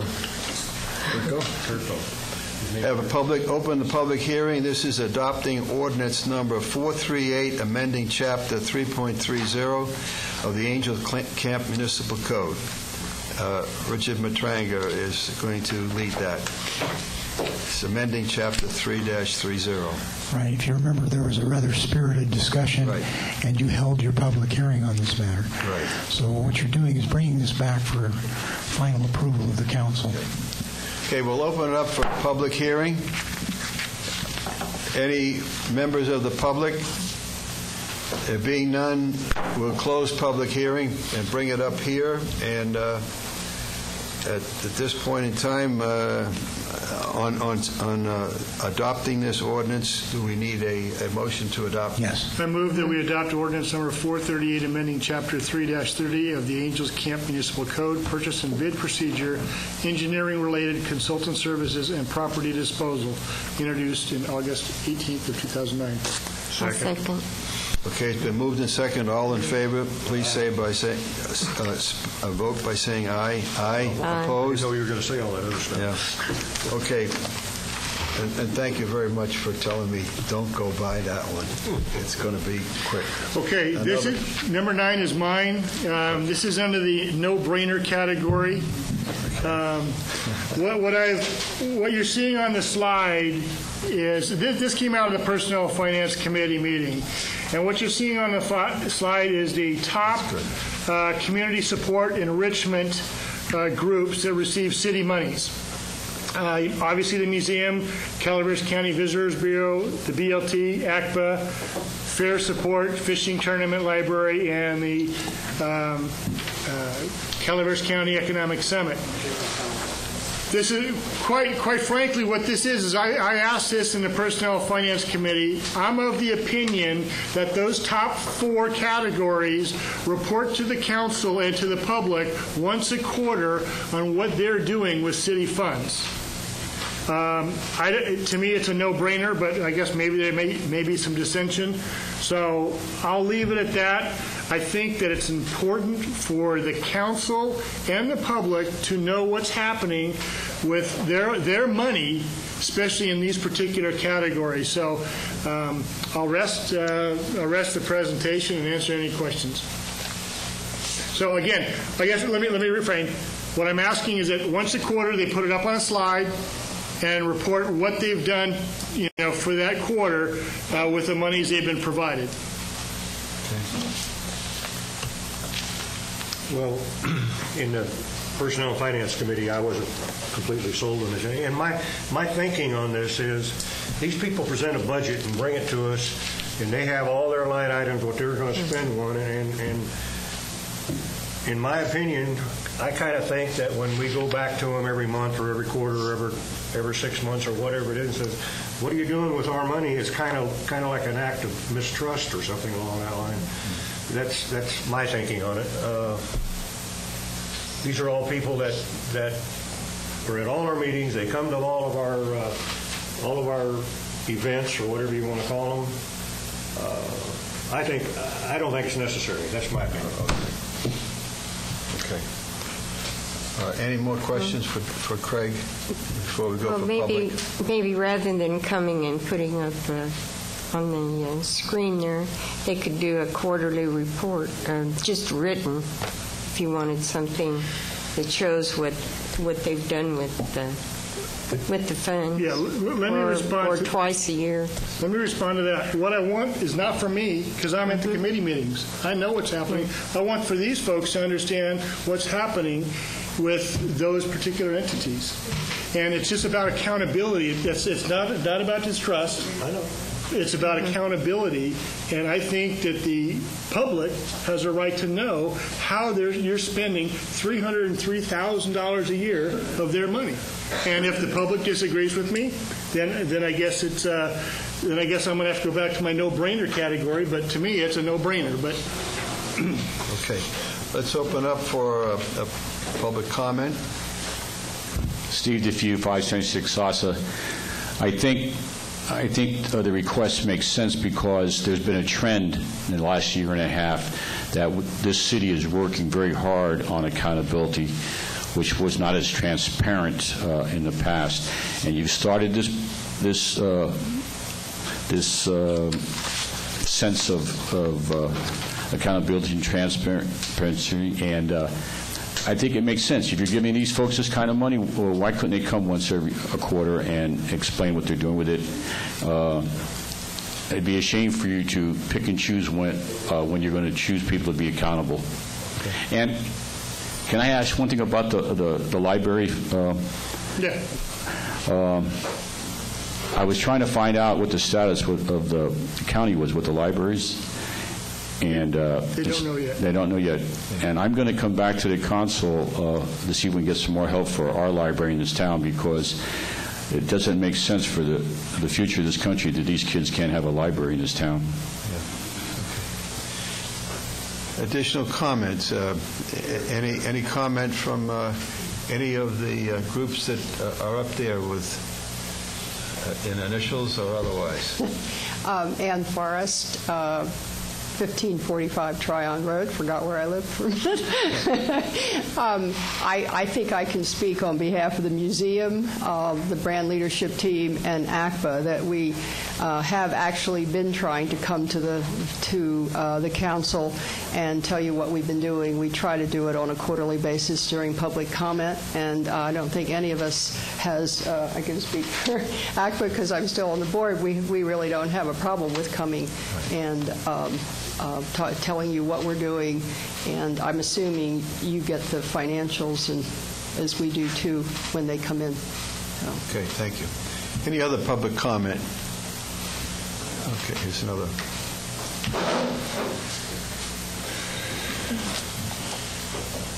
Rick Downey, 817 Smith Flat Road. Now, is it my understanding that, for example, if the museum comes in, they're going to just report on what they're doing or actually how they're spending their money? Is he asking me? Yeah. You know, it's going to have to depend on who's reporting it. I mean, like for example, the museum has different functions. The BLT has different functions that they said they were going to do. I'm not looking for so much a drill down, micromanage type thing. What I want is for the public to understand what's happening in their city. I'll give you an example. The museum has been to ACPA to talk about things, but that's a small part of the community. I'd like the public to see what some of these activities are doing. I mean, for the Visitors Bureau to come and see how they're spending $107,000, I think that's important. I think for Ann's group or the BLT to talk about, well, we've got the logo squared away, now we're moving on to this or we're moving on to that, I think that's important. So to your point, it's not a micromanaging, it's just explaining. If you're going to ask for the money, explain what you're doing. Right, but I guess my question is, when they ask you for the money, don't they give you specifics on how the money is going to be used? It's budgeted, yeah. And so basically, they just have to perform within their budget and then provide you, that's just the financial end of it. But then you want the people to know besides that, the financial end of it, what they're actually doing. I'll give you an example. Okay. ACPA is going to spend some money on the sidewalk thing. I'd like to know how that came out. I think the public should know how many people participated in that. Oh, okay. What did that generate? We spent $800 on a sidewalk sale. We saw an increase of 15% tourists throughout the city. We think we generated 15% more. So it'd be like a report on activity. Yeah. Yeah, okay. That makes a lot of sense. That's why I call it a no-brainer. Yeah. I mean, if you're going to ask for money, you better tell me what you're doing with it. Yeah, I just didn't quite understand what you meant at first. So, yeah, that's great. Okay, any other comments? Great. Bob Maneri, 312 Catalpa, President of ACPA. Sort of like I did tonight in my opening speech to you, I told you the events we're having. Now you want to recap after those events on actually what happened. Well, explain to me why I should want to give ACPA another $10,000 next year. Good. Okay. I mean, I think that's a fair question, and I guess the problem I'm having is why people wouldn't want to tell them what they're doing. Right. Unless you so. Okay. Maybe this is taking a lot longer than I anticipated. That's all right. Any more not that complicated. Any more public comment? We'll come back up here. Council member? I have nothing. I'd like to make a comment. I think it's an excellent idea. It gives visibility to these groups, and those groups are, in fact, coming before the council periodically in any event. And with the coverage that we have, the participation of the public, it increases the visibility of each of these groups on a quarterly basis to the general public. And I think it's favorable, and we've gotten a favorable response from several of the groups that are up there. In terms of possible action, are we going to make this a requirement that there be quarterly presentations? It just says periodic, but I understand it was meant to be quarterly. Is that correct? Well, I mean, we could do whatever the council's pleasure is. I just use quarterly because that's, 4 times a year is not that, again, not that much to ask, in my opinion. But okay. You want to make a motion to that effect? I move that we ask those 4 groups listed in red to report on a quarterly basis, bring us up to speed of what they've done to that date. And if nothing has happened, then I think that they say that. But I'm going to guess that there's going to be some activity. So that's my motion. Okay. Is there a second? I'll second it. There's no second. We'll call for a vote. Do a roll call. I'd like to see how people want to explain this accountability. Okay. We had a request for a roll call vote, and I'll call out the roll. Elaine Morris. I have a question. Okay. To Craig. You said if they don't have any activity, then naturally there won't be a report from them. Yeah, but I doubt seriously that they, they wouldn't have something going on. Give you an example. Bob Rogers is talking about the gold panning thing, so they spent some money to do that, and so that you could talk about that kind of stuff. Yeah. Okay. Yes, I'll go along with that. Craig? Yes. Jack? Reluctantly, yes. Okay. Jack Lynch, yes. So that carries 4-0. Thank you, and thanks to the people out there in the audience in these different groups staying and making their comments.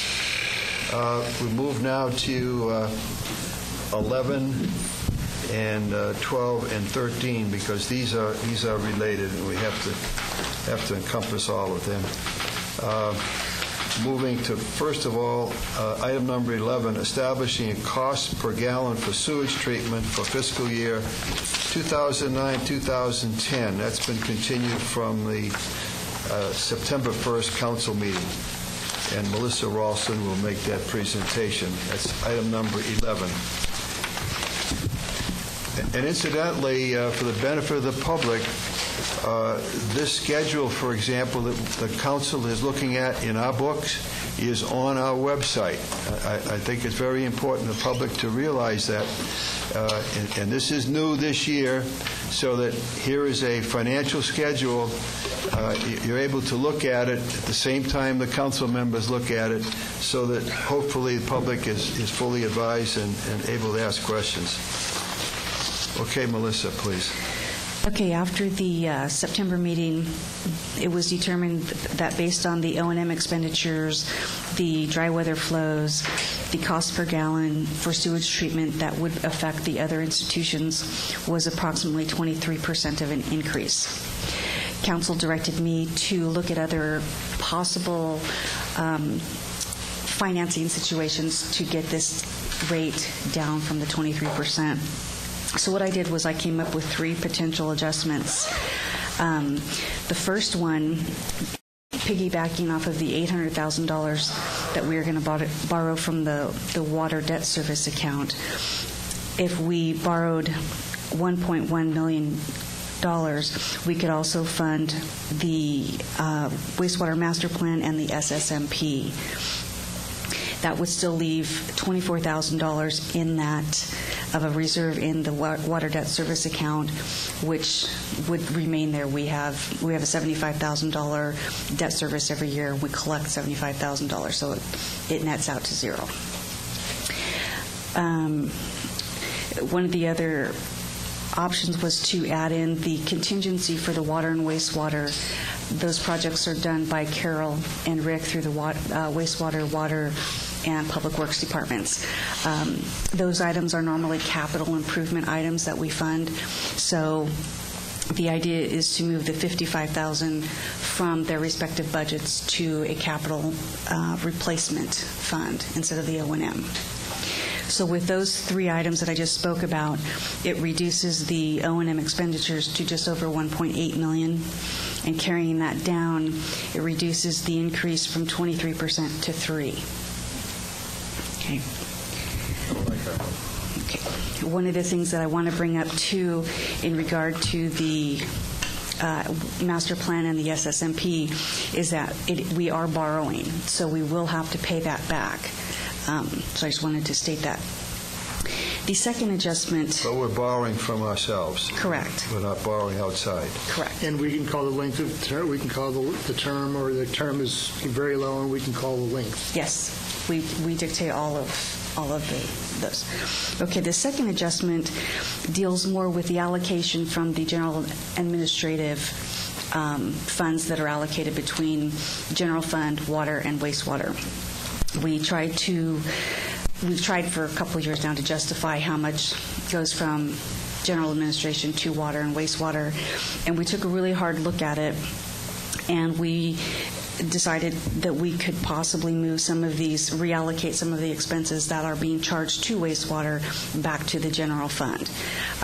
This will allow us this next year to try to come up with some justifications on why we charge wastewater and why we charge water, items to those accounts. So I did a little allocation within the wastewater and the general fund, and if we combine those with the above potential, it brings the O&M expenditures to $1.7 million, which means there would be no increase for the other institutions. I like that one. I need to make sure that it's understood that this is just for this next year. This isn't a permanent fix. We're trying to justify how to get there. The last adjustment that I have, the only thing that's really missing is the 150 SSMP funding from the other 2 adjustments, which leaves the expenditures at $1.8 million and putting a 5.18% increase to the other institutions. Okay. Questions for Melissa? I know you had extensive discussions in personnel and finance. You have any? Yeah, we did have lengthy discussions about it, and I've got to credit Melissa for going back and I know you folks can't see it, but she was mandated to go and take a look at the allocations and to justify the allocations that we're putting into the O&M. It's been a bone of contention for quite a while about how those allocations were made and how it affected the cost basis. So you did a phenomenal job, in my opinion, going and taking a look. There's as much as $94,000 in relocation that was pulled out of those and into the where they, in my opinion, where they should be, the general administration. So, and we plan to do this again with the water side, like you said, next year.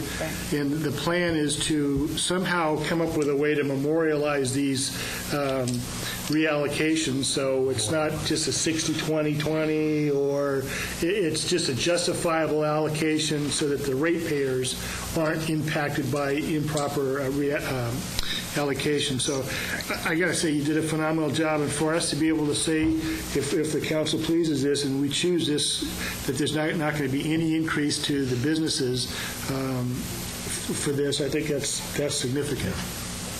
Jack? One thing, I do want to commend Melissa. Fantastic job. Just what we needed right now. Elaine? I have no questions. I have no questions. Let's open up for public comment. Steve Defew, 576 Shasta.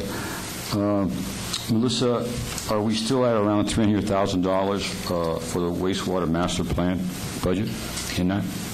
We have 155 for the master plan and then 150 for the SSMP. So that's the 300,000, yes. Right? And I want to go back to the same dialogue we had when this came up.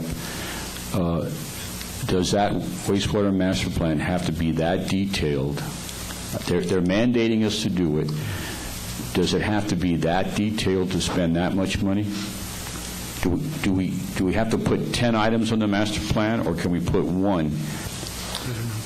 I know nobody knew then, and nobody knew August 18th. Why haven't we explored saving some money in that $300,000 that we're writing up a plan for that we may not need for 3 or 4 years?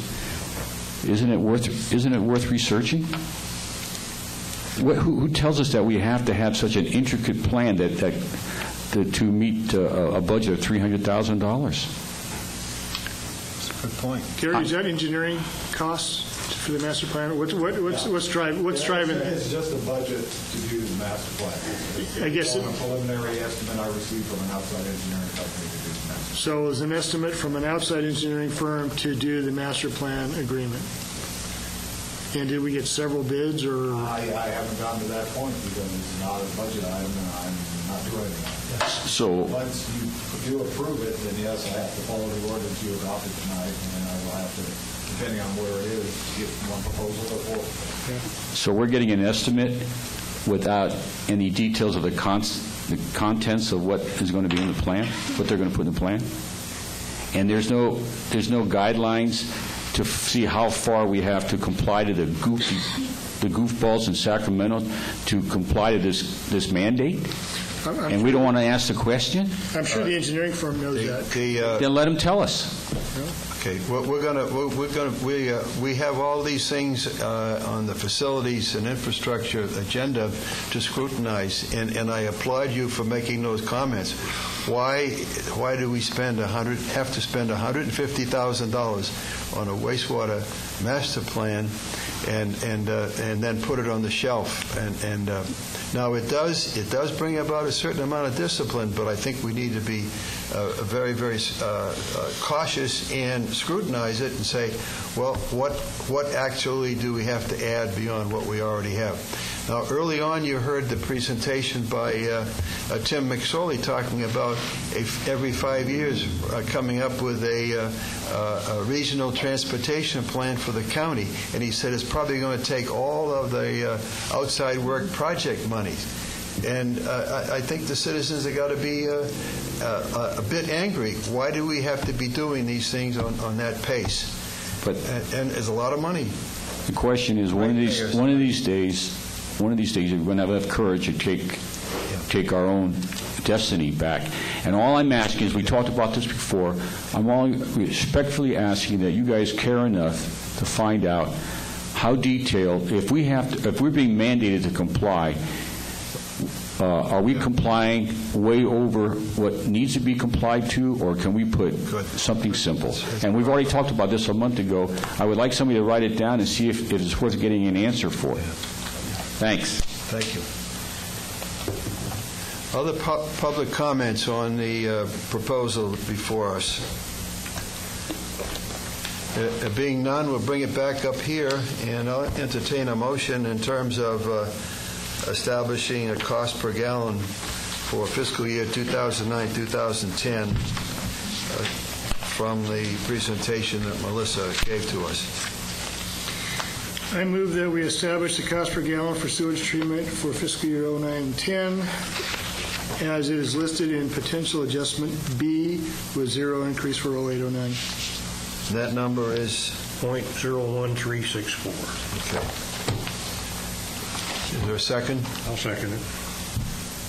Okay, it's moved and second. All those in favor signify by saying aye. Aye.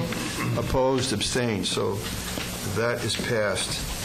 And thank you, Melissa, for the detailed presentations. Again, another example of more detail being presented to the benefit of the public. So if those people in the public that take the time to scrutinize it, you can see how the monies are being spent.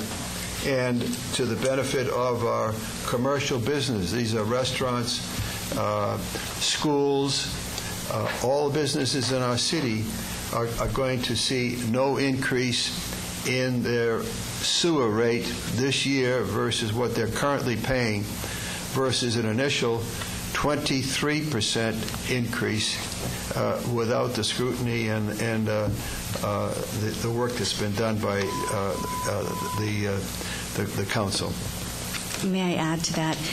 The rate stays the same, but they will see a change in their monthly billing because this cost is their November through March flows. So some of them have more, some of them have less. Correct. So that they will see that change on their bill. But their rate. Correct. The rate is going to remain the same against whatever their consumption. Correct. Unlike the single-family residence, which is a fixed amount, the other institutions are billed on how much water they're using. So depending on how much water they use or if they conserve, their rate will go up or down according to that volume. But the rate per gallon is remaining the same. Move now to item number 12, which is consideration, approval, and adoption of the fiscal year 2009-2010 budget. Melissa. I would suggest that we continue this until we get the final numbers. Okay. From the POA. And the reason for that being what? For the POA negotiations. Okay. And Correct. Also, don't we have to incorporate? I have in my numbers. I was hoping that we would have a decision earlier. Okay. So I have. But we do have to get a clean budget, including these items. Yes. Okay. All right. I need a motion that we continue this. So moved. Second. Okay, it's been moved and second under item number 12 that we continue the consideration and approval of the final budget until next meeting. Next meeting, correct. Okay, thank you. Number 13 is approved resolution establishing... We didn't vote. Pardon? We didn't vote. We didn't vote to continue. You have to have a vote. Motion. Oh, okay, public comment before we do that. Otherwise, I'm going to go to jail, right, Bob? I can be in real big trouble. Mr. Brown's going to come in after me. Okay, any public comment on... We'll bring it back up here for a vote. I'm sorry, thank you. All those have a motion and a second? All those in favor? Aye. Opposed, abstained. Thank you very much. Number 13 is approved resolution establishing cost per gallon for sewage treatment. And this is approving resolution 09-31. And Melissa will That also needs to be continued because it's based on a final approved budget, the final adopted budget. To continue this one, too. Mm-hmm. Okay. See, good thing we didn't pass up all of those for the next time around. Yeah. Well, you told me to be quick. No. Mr. Mayor, I'd like to make a motion that we continue item number 13 until a later date. That's a resolution 09-31? Yes. Okay. I'll second that. Okay, it's been moved and seconded. Public comment. Bob. Nope, okay. He's been up there enough. All right. We'll bring it back up here for a vote. All those in favor signify by saying aye. Aye. Opposed, abstained, carries 4-0. We'll continue that also. Elaine. I do. And finally, I lost my notes. Buried them somewhere. Okay. Item number 14 is closure of City Hall from 11:30 to 12:30, and this has been referred by the Personnel Finance Committee who listened to the presentation. Melissa? Right. What we're asking is that City Hall be closed. Again, it used to be closed from 11:30 to 12:30 for the lunch hour. With less bodies in the building, we require that there's 2 at all times just for safety. With Tim being gone and me having an empty spot on my staff, it's left it really hard. If there's somebody on vacation or illness or things. We've done a survey, short survey, but during the 11:30 to 12:30 hour, there are not many people that come in. And the reason I picked 11:30 to 12:30 is that's their normal lunch hours right now. But between 12:30 and 1 o'clock for the regular working person, we're still open a half an hour. So the people that do work still will have an opportunity to come in during their lunch hour. But we're asking that you allow us to close for an hour. My only stipulation, remember, at the Personnel Finance was that we give them some notice, a couple weeks notice. Yes, we would do that on the website. October 1st. Okay, public comment. Just that you might want to change the 12:30 from AM to PM. Thank you. Thank you. No, we're closing City Hall. Don't know what we do without you, Gary. Elaine, how did you miss that one? I wasn't paying any attention, I guess. I was taking that. The Democrat caught it. The Union Democrat. Good. It's 11:30 a.m. to 12:30 p.m. I was trying to get you a long break, Mary. I Oh, what about me? Thanks, Chris. Any- I remember you too. Seriously, any public comment on it? There being none, well, let's bring it back up here. I'd like to have a motion. So moved that we close City Hall from 11:30 a.m. to 12:30 p.m. I'll second that. It's been moved and seconded. All those in favor, please say aye. Aye. Aye. Opposed, abstained, it carries 4-0. We'll move now to calendar. Real quick, tomorrow is staff meeting at 5. Thursday is museum meeting at 8:30 and city staff meeting at 1:30. Facilities infrastructure is on Friday at 8:30 here at the Fight House. On Monday the 21st is LAFCO, that's at 6 o'clock. There's a group meeting at 5:30 on the 22nd. And the next LLE meeting is the 1st of October at 2 o'clock. And then the City Council is on the 6th of October at 6 o'clock. What about the